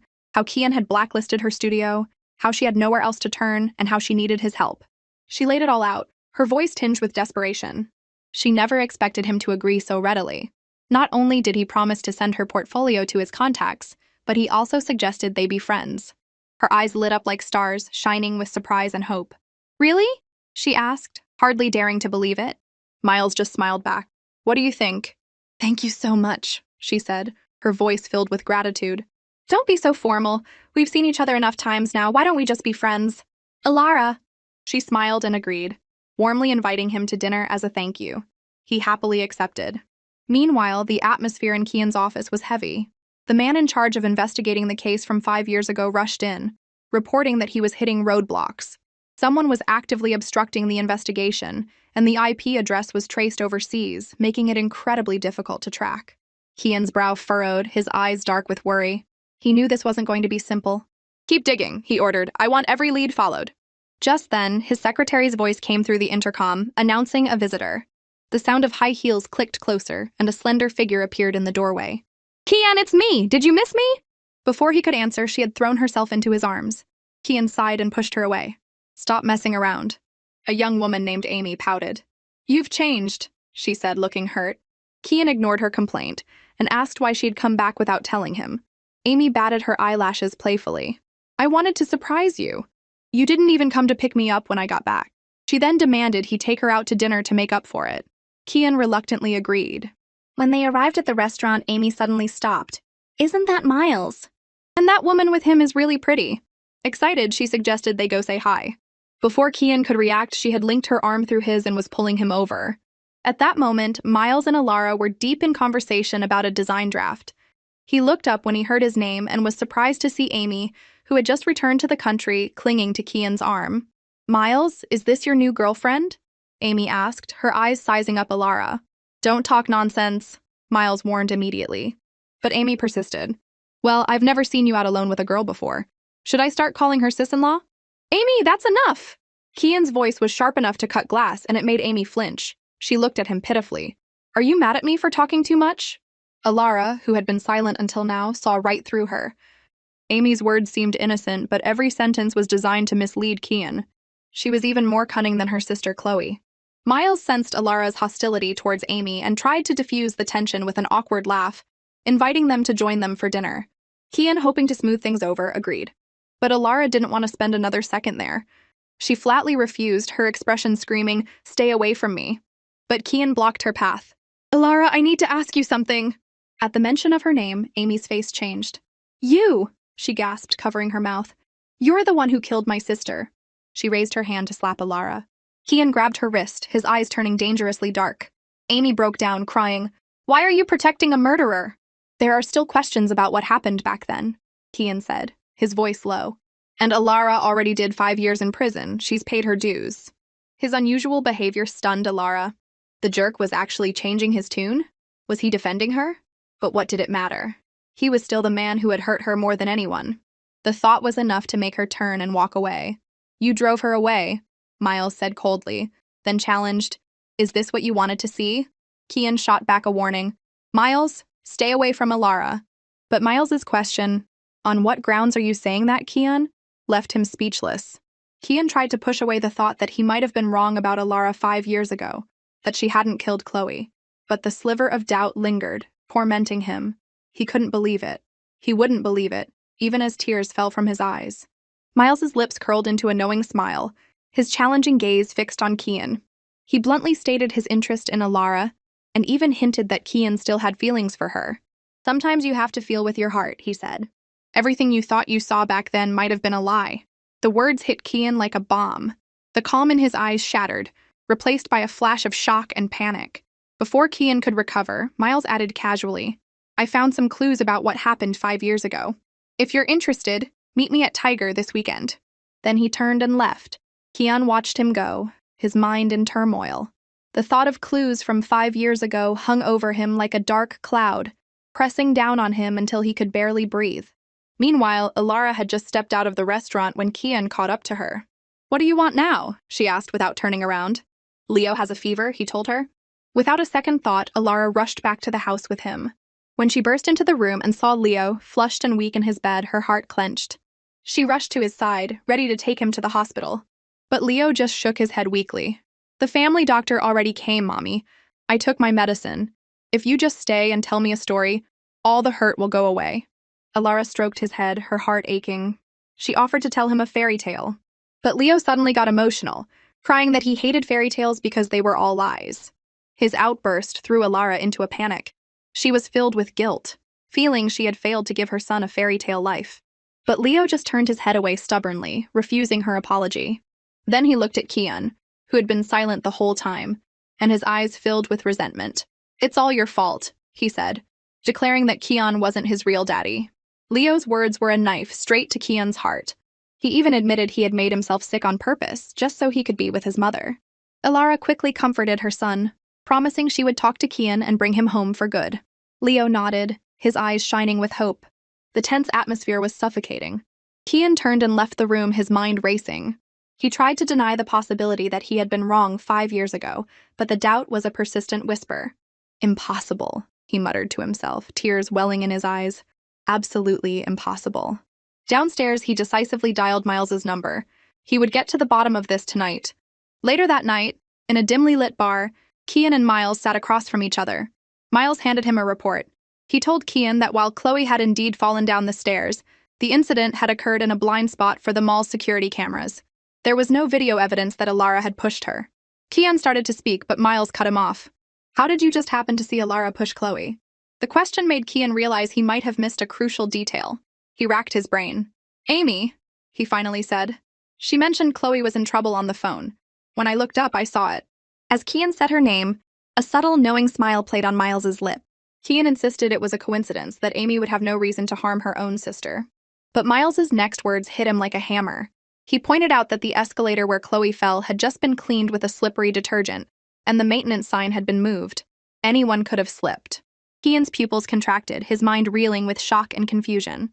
Why was it so coincidental? The question echoed in his head. But he quickly found a hole in Miles's theory. How did Alara and Chloe even end up in the same place? If it was a coincidence, why was Alara there? "Are you sure you weren't just seeing things?" Kian insisted he saw Alara reach out her hand, and that multiple witnesses had confirmed it. That was why he sent her to prison. Miles just shook his head, frustrated. The truth seemed to be shrouded in another layer of fog, and they were back where they started. In a dark corner of the bar, a pair of eyes watched them intently. A mysterious woman smiled in the shadows and murmured to herself, "Looks like someone's getting impatient. You have to pull out the weeds by the roots. Don't blame me for being ruthless, Alara." It was late when Kian finished work and came home. As he was heading upstairs, he passed Leo's room, and as if pulled by an invisible force, he pushed the door open. He froze. Alara hadn't left. She and Leo were fast asleep in the bed. The scene was so peaceful, so perfect. Alara, who had been so hostile towards him during the day, was now sleeping soundly, completely vulnerable. Kian was mesmerized. He reached out to touch her face. Then he snatched his hand back as if he'd been shocked, startled by his own actions. "What am I doing?" he asked himself, before fleeing the room like a coward. Back in his own room, the image of them sleeping wouldn't leave his mind. Even after a shower, he was still making excuses to himself, saying he was just going to check if Leo's fever had broken, and tiptoed back to the room. The next morning, Alara woke up with a heavy weight on her shoulder. She looked down and saw a luxurious cashmere blanket, one of Kian's custom-made blankets. How did it end up on her? Just as she was puzzling over it, Leo's little voice piped up. "Mommy, what's wrong?" Alara quickly composed herself, thinking it couldn't have been Kian. Someone else must have put it there. She felt Leo's forehead and was relieved to find his fever was gone. She was about to leave, but Leo started to cry, begging her to stay with him for just one more day. She couldn't refuse. After she promised to stay until the afternoon, Leo's face lit up and she went downstairs to make him breakfast. Kian came downstairs to find her in the kitchen and froze. It was like being thrown back in time 5 years, to when Alara would wake up early every day to make him breakfast. Breakfast he never took with him. The familiar scene made him lose himself in the moment. Alara just glanced at him and coolly informed him she had used some things from the fridge. He responded just as coolly. Seeing him act so nonchalant, Alara felt foolish. It seemed she was the only one still haunted by memories. After she left, Kian saw it on the stove. A perfectly cooked sunny side-up egg with a runny yolk. Just how he used to like it.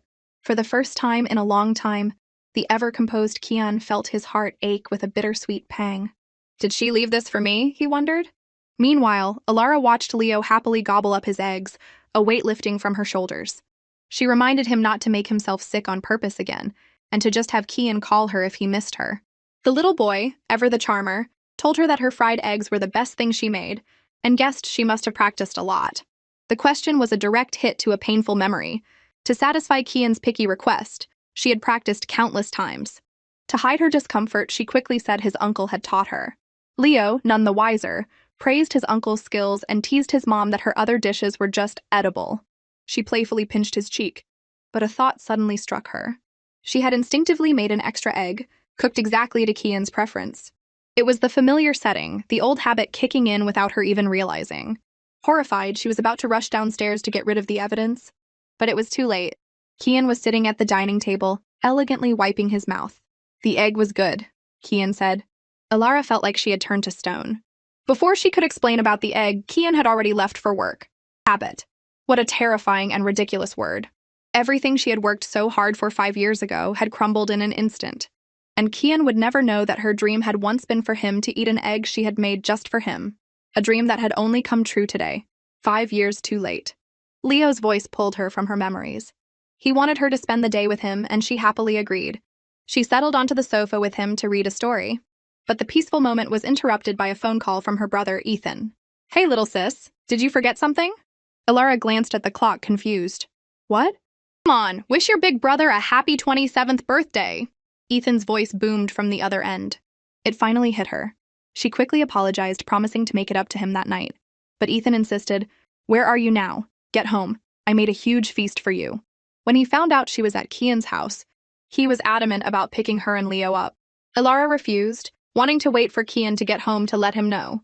No way, Ethan argued. I don't trust that guy. I'm worried he'll give you a hard time. You wait for me, I'll be there in 10 minutes. He hung up before she could say another word. Alara sighed. Her brother was as overprotective as ever. That evening, when Kian got home from work, Alara walked up to him with Leo. It's my brother's birthday today, she began. I want to take Leo home, so tonight. Fine. Kian cut her off before she could finish. Just have him back by tomorrow. Alara was stunned. She never expected him to agree so easily. Before she could process it, he added, Wait, there are a few bottles of wine in the storage room I don't like. Take them with you. She was completely bewildered by his words. Suddenly, her phone rang. As soon as she answered, a stranger's frantic voice came through the line. Are you the owner's sister? Your brother was in a car accident. We're taking him to City Central Hospital. You need to get here now, you might not have much time. In an instant, all the strength left her hands, and the phone clattered to the floor. Seeing her tremble violently, Kian grabbed her shoulders. What happened? City Central Hospital, she choked out, her voice breaking. My brother, car accident. Kian's face went pale. He immediately started the car and sped towards the hospital. 40 minutes later, they arrived, but it was too late. The doctor's regretful words echoed in her ears. His injuries were too severe when he was brought in. We did everything we could, but I'm sorry. Your brother just passed away. Staring at Ethan's still form, Alara felt as if her soul had been ripped from her body. Her knees buckled and she collapsed beside the bed, memories of her brother flooding her mind. Kian tried to put his coat around her shoulders to offer some small comfort, but she slapped his hand away, her eyes filled with a burning hatred. You always wanted my family to die, didn't you? Are you happy now? I know you're in pain, Kian said, unsure of how to comfort her. But you need to rest. Alara suddenly laughed, a wild, terrible sound as tears streamed down her face. What right do I have to rest? I'm a murderer. She looked up at him, her eyes filled with a broken mockery. I really killed someone this time, Kian. Why don't you throw me in prison again? Kian stepped forward and gripped her shoulders. Ethan's death was an accident. It has nothing to do with you. Stop blaming yourself. But she violently threw his hands off, her eyes blazing with desperate hatred. If you hadn't tried to take Leo from me, my brother wouldn't have been worried about me. He wouldn't have been rushing to get me. He wouldn't have died. He died because of me. And don't you dare try to act innocent. You are the cause of all of this. Her voice rose to a heart-wrenching scream. Today was my brother's birthday, and it became the day he died. It's all your fault, Kian. I have no family left. You wanted to destroy me, didn't you? You wanted me to suffer? She stared at him, tears mixing with a cold smile, every word dripping with blood. Well, congratulations. You succeeded. Are you happy now? Kian tried to explain, but his words were empty in the face of her pain. He reached for her, but she recoiled. She stumbled out of the hospital into a sudden downpour. The cold rain soaked her instantly, but she didn't seem to notice, wandering aimlessly down the street until she reached the edge of a lake. She took a small cake out of her bag and clumsily stuck a single candle in it. The flame flickered weakly in the wind and rain. Alara stared at the small light for a long time before whispering, "Happy birthday, Ethan." She slowly cut a slice, setting a small piece aside for Leo. He would have pitched a fit if he knew he'd missed his uncle's birthday cake. "I'm sorry, I couldn't be there to celebrate with you." She took a small bite of another piece, and the tears started falling again. "This is your favorite flavor. It's really good. Do you want to try some? It's just for our family." No one else gets any. Kian stood a short distance away, holding an umbrella, his fingers trembling. He wanted to go to her, to comfort her, but he was afraid his presence would only cause her more pain. He called her name softly, but his voice was lost in the rain. Alara hugged her knees, her face buried in her arms, her shoulders shaking violently. "I'm not as strong as everyone thinks," she whispered, her voice broken. "I'm so fragile. I used to think that even if the whole world abandoned me, I would still have you.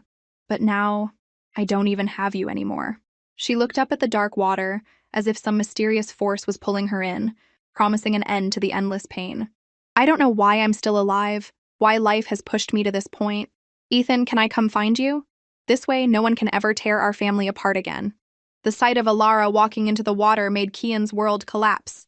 He dropped his umbrella and ran into the torrential rain, grabbing her wrist. "Don't be a fool! Ethan is gone. You have to move on. Leo still needs you." Alara repeated the name numbly, her eyes empty. Then she violently shook him off. "Don't you dare talk about Leo. You've only ever used him to threaten me. He's all I have left. Are you going to keep pushing me?" Kian's heart felt like it was being stabbed. "But Leo is my son too." He couldn't back down. A small part of him screamed that if he did, he would lose them forever. Tears streamed down her face, mixing with the rain. "Fine. You still won't leave us alone." She looked up, her eyes burning with a destructive fire as she stared at him. "Why do you keep pushing me? Why does everyone treat me like this?" "What did I do wrong? Won't somebody save me?" Kian held her tightly as she trembled, calling her name over and over, trying to bring her back. But her body went limp, her eyes losing focus as she continued to whisper, "Save me," until she finally lost consciousness. Panic seized him. He swept her up into his arms and ran back towards the hospital. Outside her room, he stared at the closed door, his fingers shaking uncontrollably.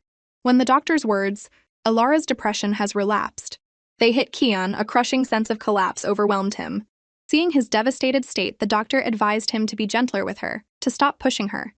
He instinctively denied it. "I didn't" was a lie he couldn't even convince himself of. The doctor pressed on, asking if Kian could ever repay the debt he owed Alara if it turned out she hadn't been the killer 5 years ago. Kian was bewildered. What scores, what debt? Just then, he heard Alara murmuring in her sleep, crying out that she hadn't killed anyone, begging, "Don't hit me," her words laced with terror and grief. A knot tightened in Kian's chest. He went into the room and saw her forehead beaded with a cold sweat. He gently wiped it away with a towel. Seeing her curled up in pain, a sharp, stabbing ache shot through him. Why was it that seeing her suffer made him feel this way? Alara continued to talk in her sleep, and he pulled her into his arms to comfort her. But she jolted awake, and the terror in her eyes instantly turned to repulsion when she saw his face. "Let me go!" She struggled violently, but Kian held her tight. "Don't move. Your emotions are unstable right now. I'm taking you home." She sat in the back, her voice cold and distant. "I told you, I'm going home by myself." He turned to look at her, a storm of emotions in his eyes. "Where can you go in this state? Are you not happy until you've completely destroyed yourself?" Her eyes were filled with scorn. "What's that got to do with you? You wanted your son, I gave him to you. My brother is gone now. What else can you possibly hold over me? Do you really have to think that every good thing I do for you is a threat?" There was a weariness in his voice he couldn't hide. "I just want you to rest and get better." At his words, she let out a low laugh, and tears instantly filled her eyes. "Good things? Is that supposed to be a joke?" She paused, her hands clenched so tightly her knuckles turned white. "You only ever cared about your precious Chloe, didn't you? In your eyes, I was nothing. I thought you wouldn't even blink if I died. And now you're telling me you're being good to me? How ridiculous. Her words were like needles stabbing into his heart. He opened his mouth, but no words came out. A wave of anger washed over him and he started the car. Don't be so ungrateful, I'm just trying to…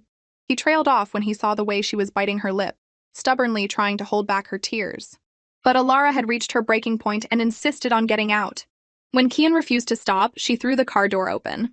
A cold sweat broke out on his skin as he slammed on the brakes. She didn't hesitate to jump. His heart clenched, and he scrambled out of the car after her. Are you okay? She used a lamppost to pull herself up, staggering to her feet. Her face was streaked with tears as she looked back at him. Stay away! Kian's outstretched hand froze in midair. It felt like an invisible hand was squeezing his heart. Why do you have to be like this? But she was trembling, pointing to the busy street, her eyes filled with a desperate resolve. If you take one more step, I'll run into traffic and kill myself. I mean it. Try me. Kian was truly panicked. The dead, determined look in her eyes was a sharp knife, slicing his heart open. Do you hate me that much?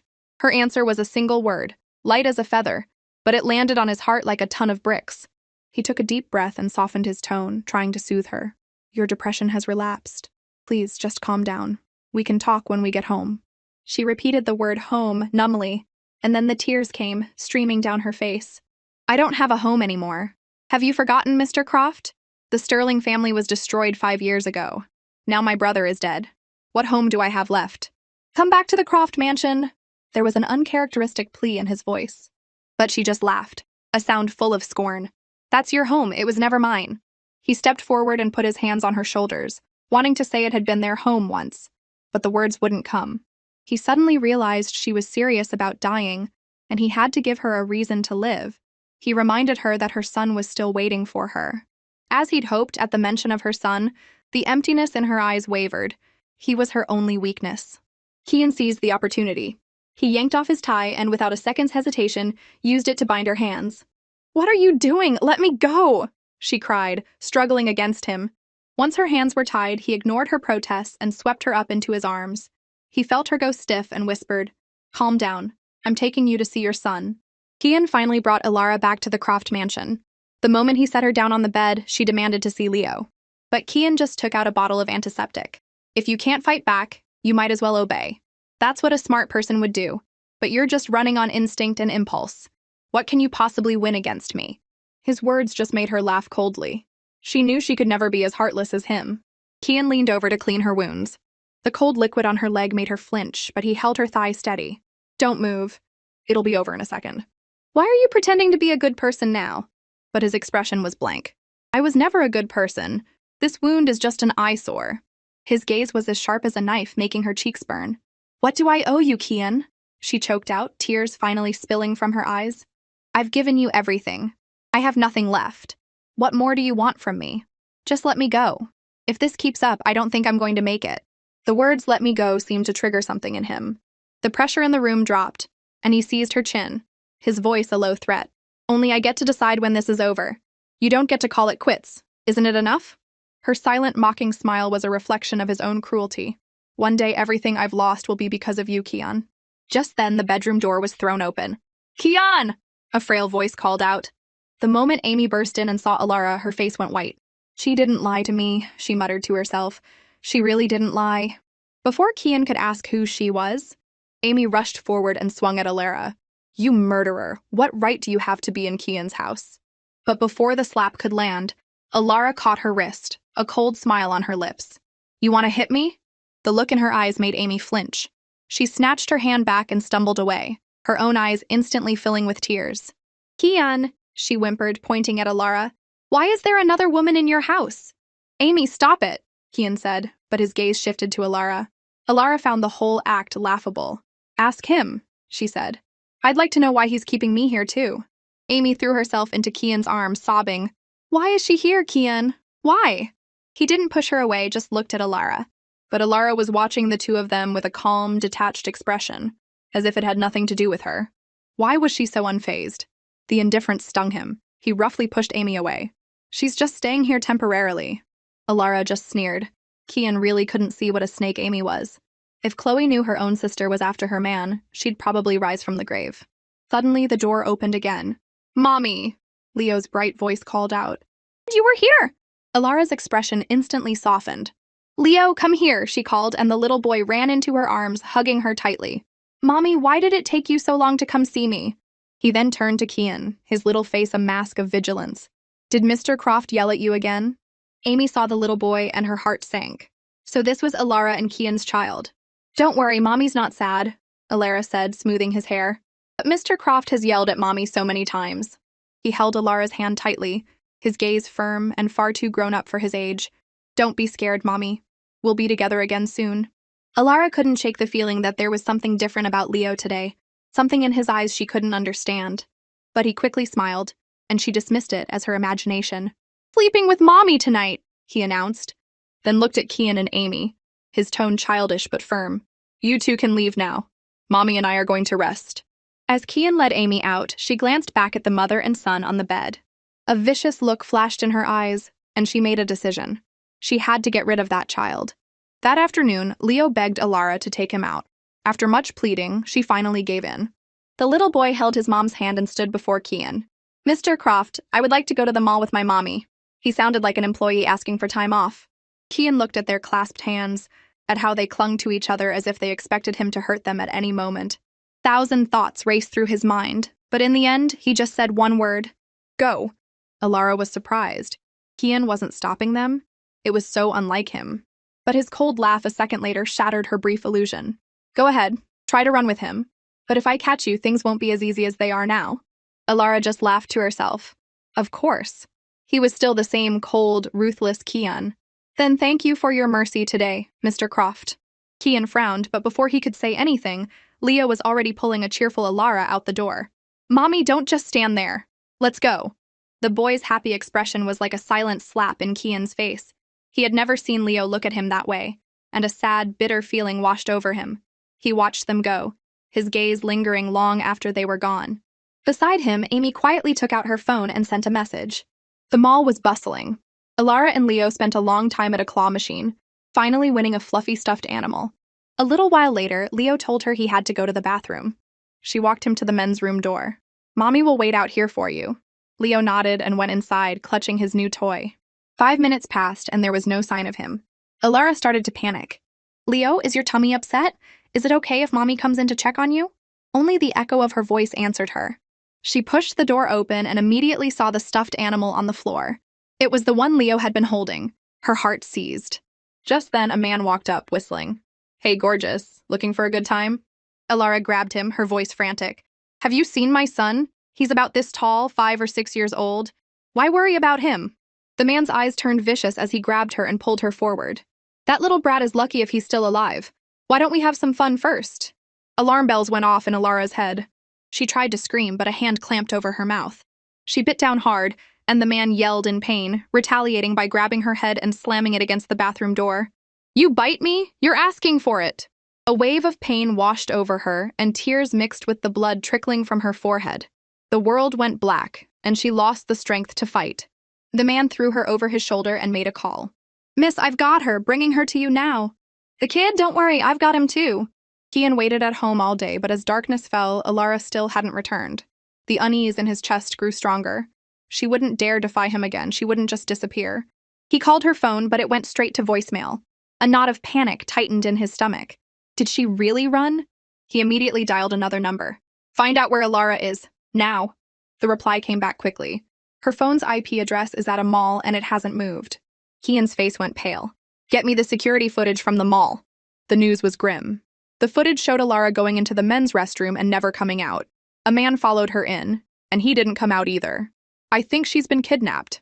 The word kidnapped hit Kian like a physical blow. A fear he had never known before consumed him, leaving him struggling to breathe. Meanwhile, Alara slowly woke up on a cold concrete floor. The first thing she saw was a leering, brutish face. "You're awake again?" She tried to move, but her hands and feet were bound with coarse rope. The man grabbed her chin. "The boss wasn't lying. Even after having a kid, you're still in great shape. You'll do just fine for me and the boys. Stay away from me." Alara screamed, her voice hoarse. The man grabbed her by the hair and dragged her up. "What's with all the screaming? You'll be doing plenty of that later. If you fight back, I can't guarantee what will happen to your precious son." Alara's heart leaped into her throat, and tears streamed down her face. Where's Leo? What have you done to him? So you do care about him. Looks like the little brat is your weak spot. He threw her onto a shabby cot. If he died, would you go crazy? He paused, then asked playfully, So what did you do to piss off our boss so much? I don't know who you're talking about. Don't touch me. She screamed, a cold dread washing over her. The man laughed at her helpless state. Since you're about to die anyway, I might as well tell you. Our boss is Miss Amy. You know her, right? Alara's mind went blank. If you dare to hurt Leo, I'll never forgive you. You'll pay for this. The woman who seemed so sweet and harmless was even more ruthless than her sister. Not only did she want to get rid of her, but she was going after Leo too. The man just sneered and pushed her face down onto the mattress. Pay for it? That's the most useless concept in the world. Just something for pathetic people like you to tell yourselves. I've been alive this long and I'm doing just fine. Just as she was sinking into despair, there was a soft knock at the door. The man instantly tensed. Who is it? He growled. Simple rustic voice answered from outside. It was a neighbor offering to share some food. A flicker of hope ignited in Alara. But before she could scream for help, the man's cold threat extinguished it. You make a sound, and I can't guarantee you'll ever see your son again. She could only pray desperately that someone would save her. But no one could have predicted what would happen next. As the rickety wooden door creaked open, the kidnapper's arrogant smirk froze into a mask of pure terror. In the next second, a tall figure burst through the darkness. Without a word, the man unleashed a flying kick, sending the kidnapper soaring across the room with the force of his unbridled rage. Alara stared wide-eyed. She couldn't believe it. In her darkest moment, the person who had come to save her was Kian. When Kian saw the woman lying on the filthy cot, his mind went blank. It felt as if an invisible hand had wrapped around his heart and squeezed, the pain so intense he could barely breathe. As her consciousness faded, Alara had one last thought. If I could do it all over again, I would never have fallen in love with him. Alara, don't be scared, I'm here! Kian roared, carefully scooping her into his arms. I'm taking you to the hospital, don't you dare fall asleep on me. He followed her into the ambulance, clutching her blood-stained hand, his body racked with tremors, tears of fear streaming down his face. Open your eyes, please. Alara, don't do this to me. I'm begging you! Alara was unconscious for 5 long days. For 5 days and 5 nights, Kian never left her side. When she finally woke up and saw the hospital room, her first thought was of Leo. She tried to sit up, but her hand was being held tightly. She looked down and saw Kian asleep, his head resting on the edge of her bed. Even in sleep, he hadn't let go of her hand. She instinctively yanked her hand away. The sudden movement startled Kian awake. Don't take her away! He mumbled, disoriented. When he saw that Alara was awake, a flash of embarrassment crossed his face. You're awake? Are you in any pain? I'll get the doctor. Where's Leo? She asked urgently.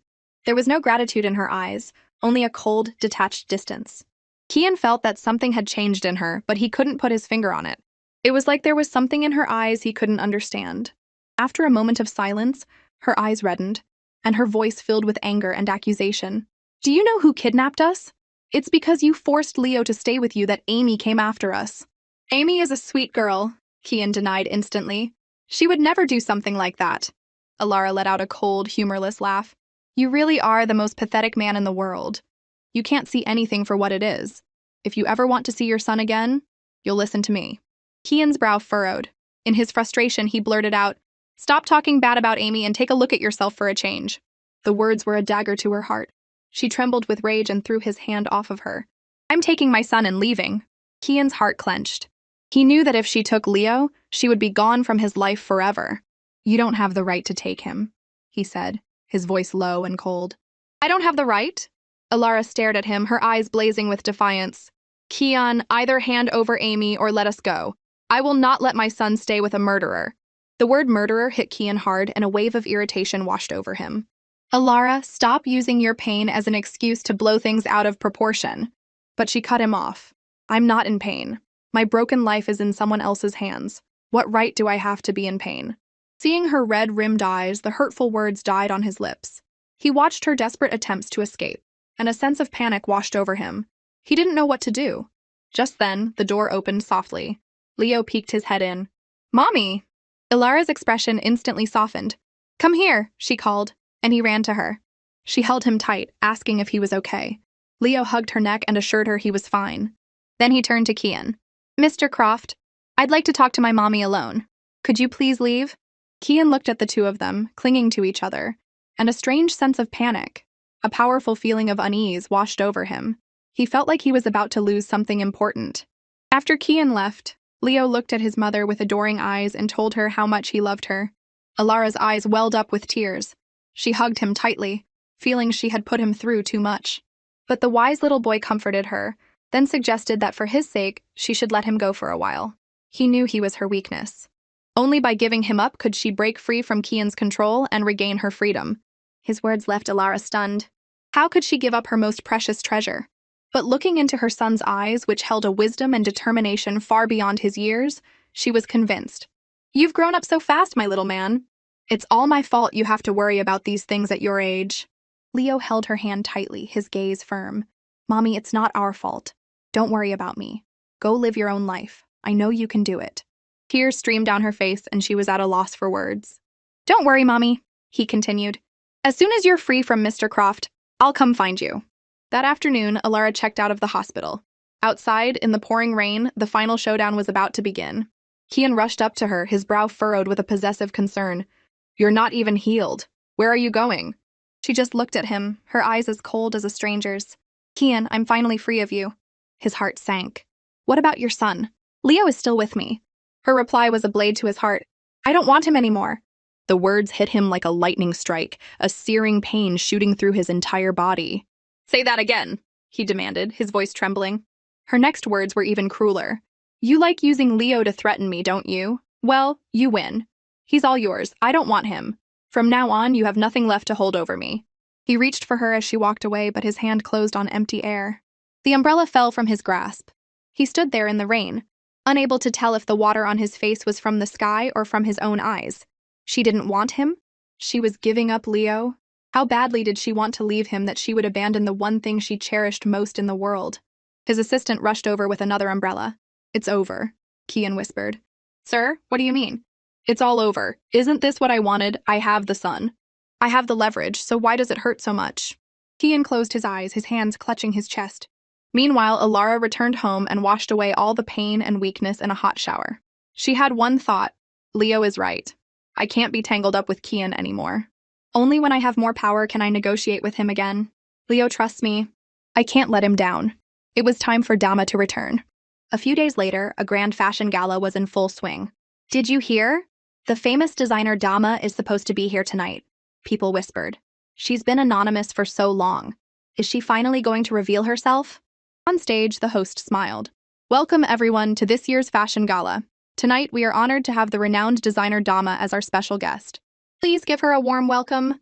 As he finished, Alara appeared, a vision in a stunning red evening gown. She was radiant and elegant, and every eye in the room was on her. My God, Dama is beautiful, someone in the crowd gasped. Talented and gorgeous, it's not fair. Alara smiled at the audience. Hello everyone, I'm Dama. It's a pleasure to finally meet you all. The host prompted her. Can you tell us, is there a special meaning behind the name Dama? Dama means dawn, Alara explained, her voice captivating. I went through a period of complete darkness in my life. It left deep scars and pushed me into an abyss. I longed for the sunrise, for a new beginning. If I could, I wanted to be my own light. I believe the darkness will always pass and the light will always come. Now I'm back. I'm standing here again telling myself the sun is finally rising. She then gracefully extended an invitation to the crowd, announcing that she was open to new business collaborations. Her words sent a ripple of excitement through the venue. Industry insiders buzzed. Dama is looking for a partner? If we could sign her, our design team would be on another level. I'm getting in touch with her team immediately. Just as offers were about to flood in, her phone rang. She gave an apologetic smile to the gentleman in front of her and turned to answer the call. The moment she heard Kian's low voice say her name, she hung up without a second thought. She couldn't understand why he was suddenly calling her. But she quickly composed herself, put on a professional smile, and turned to the next corporate representative who approached her. On the other end of the line, Kian stood frozen, listening to the dial tone. He didn't understand why he was so desperate to hear her voice, even if it was just to scream at him. He turned to his assistant. Get me a drink. Sir, you shouldn't drink anymore, the assistant advised. Kian didn't seem to hear him. Is a person always haunted by what they can't have? He murmured after a long silence. The assistant thought for a moment. Sir, you've never truly lost anything. The words made Kian laugh, a bitter, self-deprecating sound. Are you mocking me? Saying I've never truly had anything either? The assistant fell silent and just poured him another glass. Ever since Alara left, Kian had been relying on alcohol to sleep. She had claimed to love him 5 years ago, so why was it so easy for her to just walk away now? A few days later, Alara called her son Leo to share the good news about her new job. Congratulations, Mommy. Leo's cheerful voice came through the phone. Don't worry about me. I'm eating lots every day so I can grow up big and strong to protect you. You have to take care of yourself too and wait for me with Uncle Ethan. At the mention of Ethan, Alara's eyes reddened. Uncle Ethan would be so happy to see you all grown up. Okay, Mommy has to go to work now, so I'm hanging up. After she ended the call, she whispered to the air, Ethan, Leo is still thinking of you. You're not alone. No one has forgotten you. Meanwhile, after Leo hung up the phone, the innocent, cheerful expression on his face vanished, replaced by a coldness that was far beyond his years. Across from him on the sofa, Amy was fuming. She couldn't understand why Kian continued to ignore her, no matter how hard she tried to win him over. As Leo walked past her, he glanced up. Amy immediately put on a sweet smile. Leo, sweetheart, do you need something? Auntie Amy, you can stop pretending. No one else is watching. His cold voice and sharp gaze were so much like Kian's when he was angry that it gave her a jolt. I know you have a problem with me, she stammered, but I'm not the one who drove your mother away. That look? It's actually kind of scary, she thought, but he's just a 5-year-old kid. What can he possibly do? She didn't believe Alara's son could be a threat. But Leo didn't give her a chance to make excuses. I know it was you. You hired someone to kidnap me. His words made Amy's face drain of color. I don't know what you're talking about, Leo. Why would you say that? Your mother must have put that idea in your head. Don't say such things. Auntie would never do that. You talk too much, Leo said with an impatient click of his tongue, his tone a perfect imitation of Kian's. You don't have to deny it. I know you paid those people to kidnap me and my mommy, and you threatened their families to make sure they wouldn't tell Kian the truth, which is why they all stuck to the story that it was a random crime. He spoke with a clarity and logic that was chilling. Amy's pupils contracted. She was stunned. How could a 5-year-old have such a sharp, analytical mind? She forced down her panic and retorted, Your mother must have told you to say that. After a moment, she calmed down. She was an adult. There was no way a child could outsmart her. If you really had proof it was me, why didn't you tell your father? Because you're just repeating lies your mother told you. Don't think you can beat me with this. Your father will never believe your nonsense. I never planned on telling Mr. Croft, Leo replied, because I think someone like him deserves someone like you. He shouldn't be allowed to ruin my mommy's life. Amy was completely floored. It wasn't that he didn't have proof. He just didn't deign to ask Kian for help. He had seen the truth from the very beginning. How deep and terrifying was this child's mind? Leo just laughed. You know, you made a mistake. You underestimated me because I'm a kid. And that's why you lost. I heard you making the calls, arranging everything so many times. I just didn't feel like exposing you, because I thought this was the perfect opportunity. A jolt of realization shot through Amy. She had been played by a 5-year-old. Leo didn't say another word, just chuckled and headed upstairs. He was still just a little boy, but his thoughts were far beyond his years. As she watched him go, a murderous look filled Amy's eyes. If this child knew everything, he couldn't be allowed to live. But as he walked up the stairs, Leo sensed the vicious glare from behind him. He slowly turned his head and gave Amy a wide grin. This was exactly what he wanted. For her to hate him enough to want him dead. He clutched the phone in his pocket and whispered to the air, Mommy, just wait. Wait a little longer. I'll be able to come find you soon. The manager greeted her warmly, calling her a goddess, which made her laugh. He apologized for the clutter, explaining that they were busy, but said they had cleared a space for her and invited her to the design department. Alara happily followed. When they arrived, a friendly girl with short hair welcomed her, telling her the studio had a very relaxed atmosphere. After a quiet hello, Alara immediately dove into her work. She thought it would be a smooth start, but she had no idea what kind of surprise was waiting for her in the design department. As the office manager was handing out coffee, a mountain of files next to Alara suddenly moved, making her jump. Peeking out from under the papers was a man with glasses. Her new colleagues immediately started teasing him, calling him a vampire, who had been woken up by the scent of a newcomer. Sean, look who's sitting next to you, someone called out. The man, Sean, groggily turned his head. The moment Alara saw his face, she froze. The narrow, almond-shaped eyes, the sharp jawline, he looked exactly like her late brother, Ethan. Tears welled up in her eyes, and she started to tremble. Sean was clearly not expecting this reaction. Do I know you? He asked, confused. The voice was wrong, but the face was a perfect match to her memory. Alara fought back a wave of emotion. You look a lot like someone I knew, who passed away, she choked out. Her words, however, seemed to set him off. So you're saying I look like a dead guy? He snapped, his brow furrowed. The girl, Faye, and another colleague nicknamed Green Dino quickly intervened, telling Sean not to be so harsh and explaining that Alara just meant he resembled a loved one. But Sean just glared at Green Dino. Don't call me that, he warned. Alara couldn't help but look at his profile again. It was a perfect match for Ethan's. How old are you? She asked instinctively. He turned and gave her a cold, sarcastic look. Is this your latest pickup line? The smile on Alara's face froze. I'm sorry, she stammered. I can't help but compare you to my brother. Well, sorry to disappoint you, he sneered, but I don't have a sister. Even though she knew he wasn't her brother, his words still stung. I'm sorry, she said, forcing a smile. I didn't mean to bother you. Sean didn't waste any more time on her. He opened her design sketches, and a flicker of surprise crossed his face. They didn't quite fit the game's style. They were fresh and creative. But what came out of his mouth was, "This is all outdated. Are you trying to turn our dating sim into a high-fashion knockoff? The main characters are cute girls.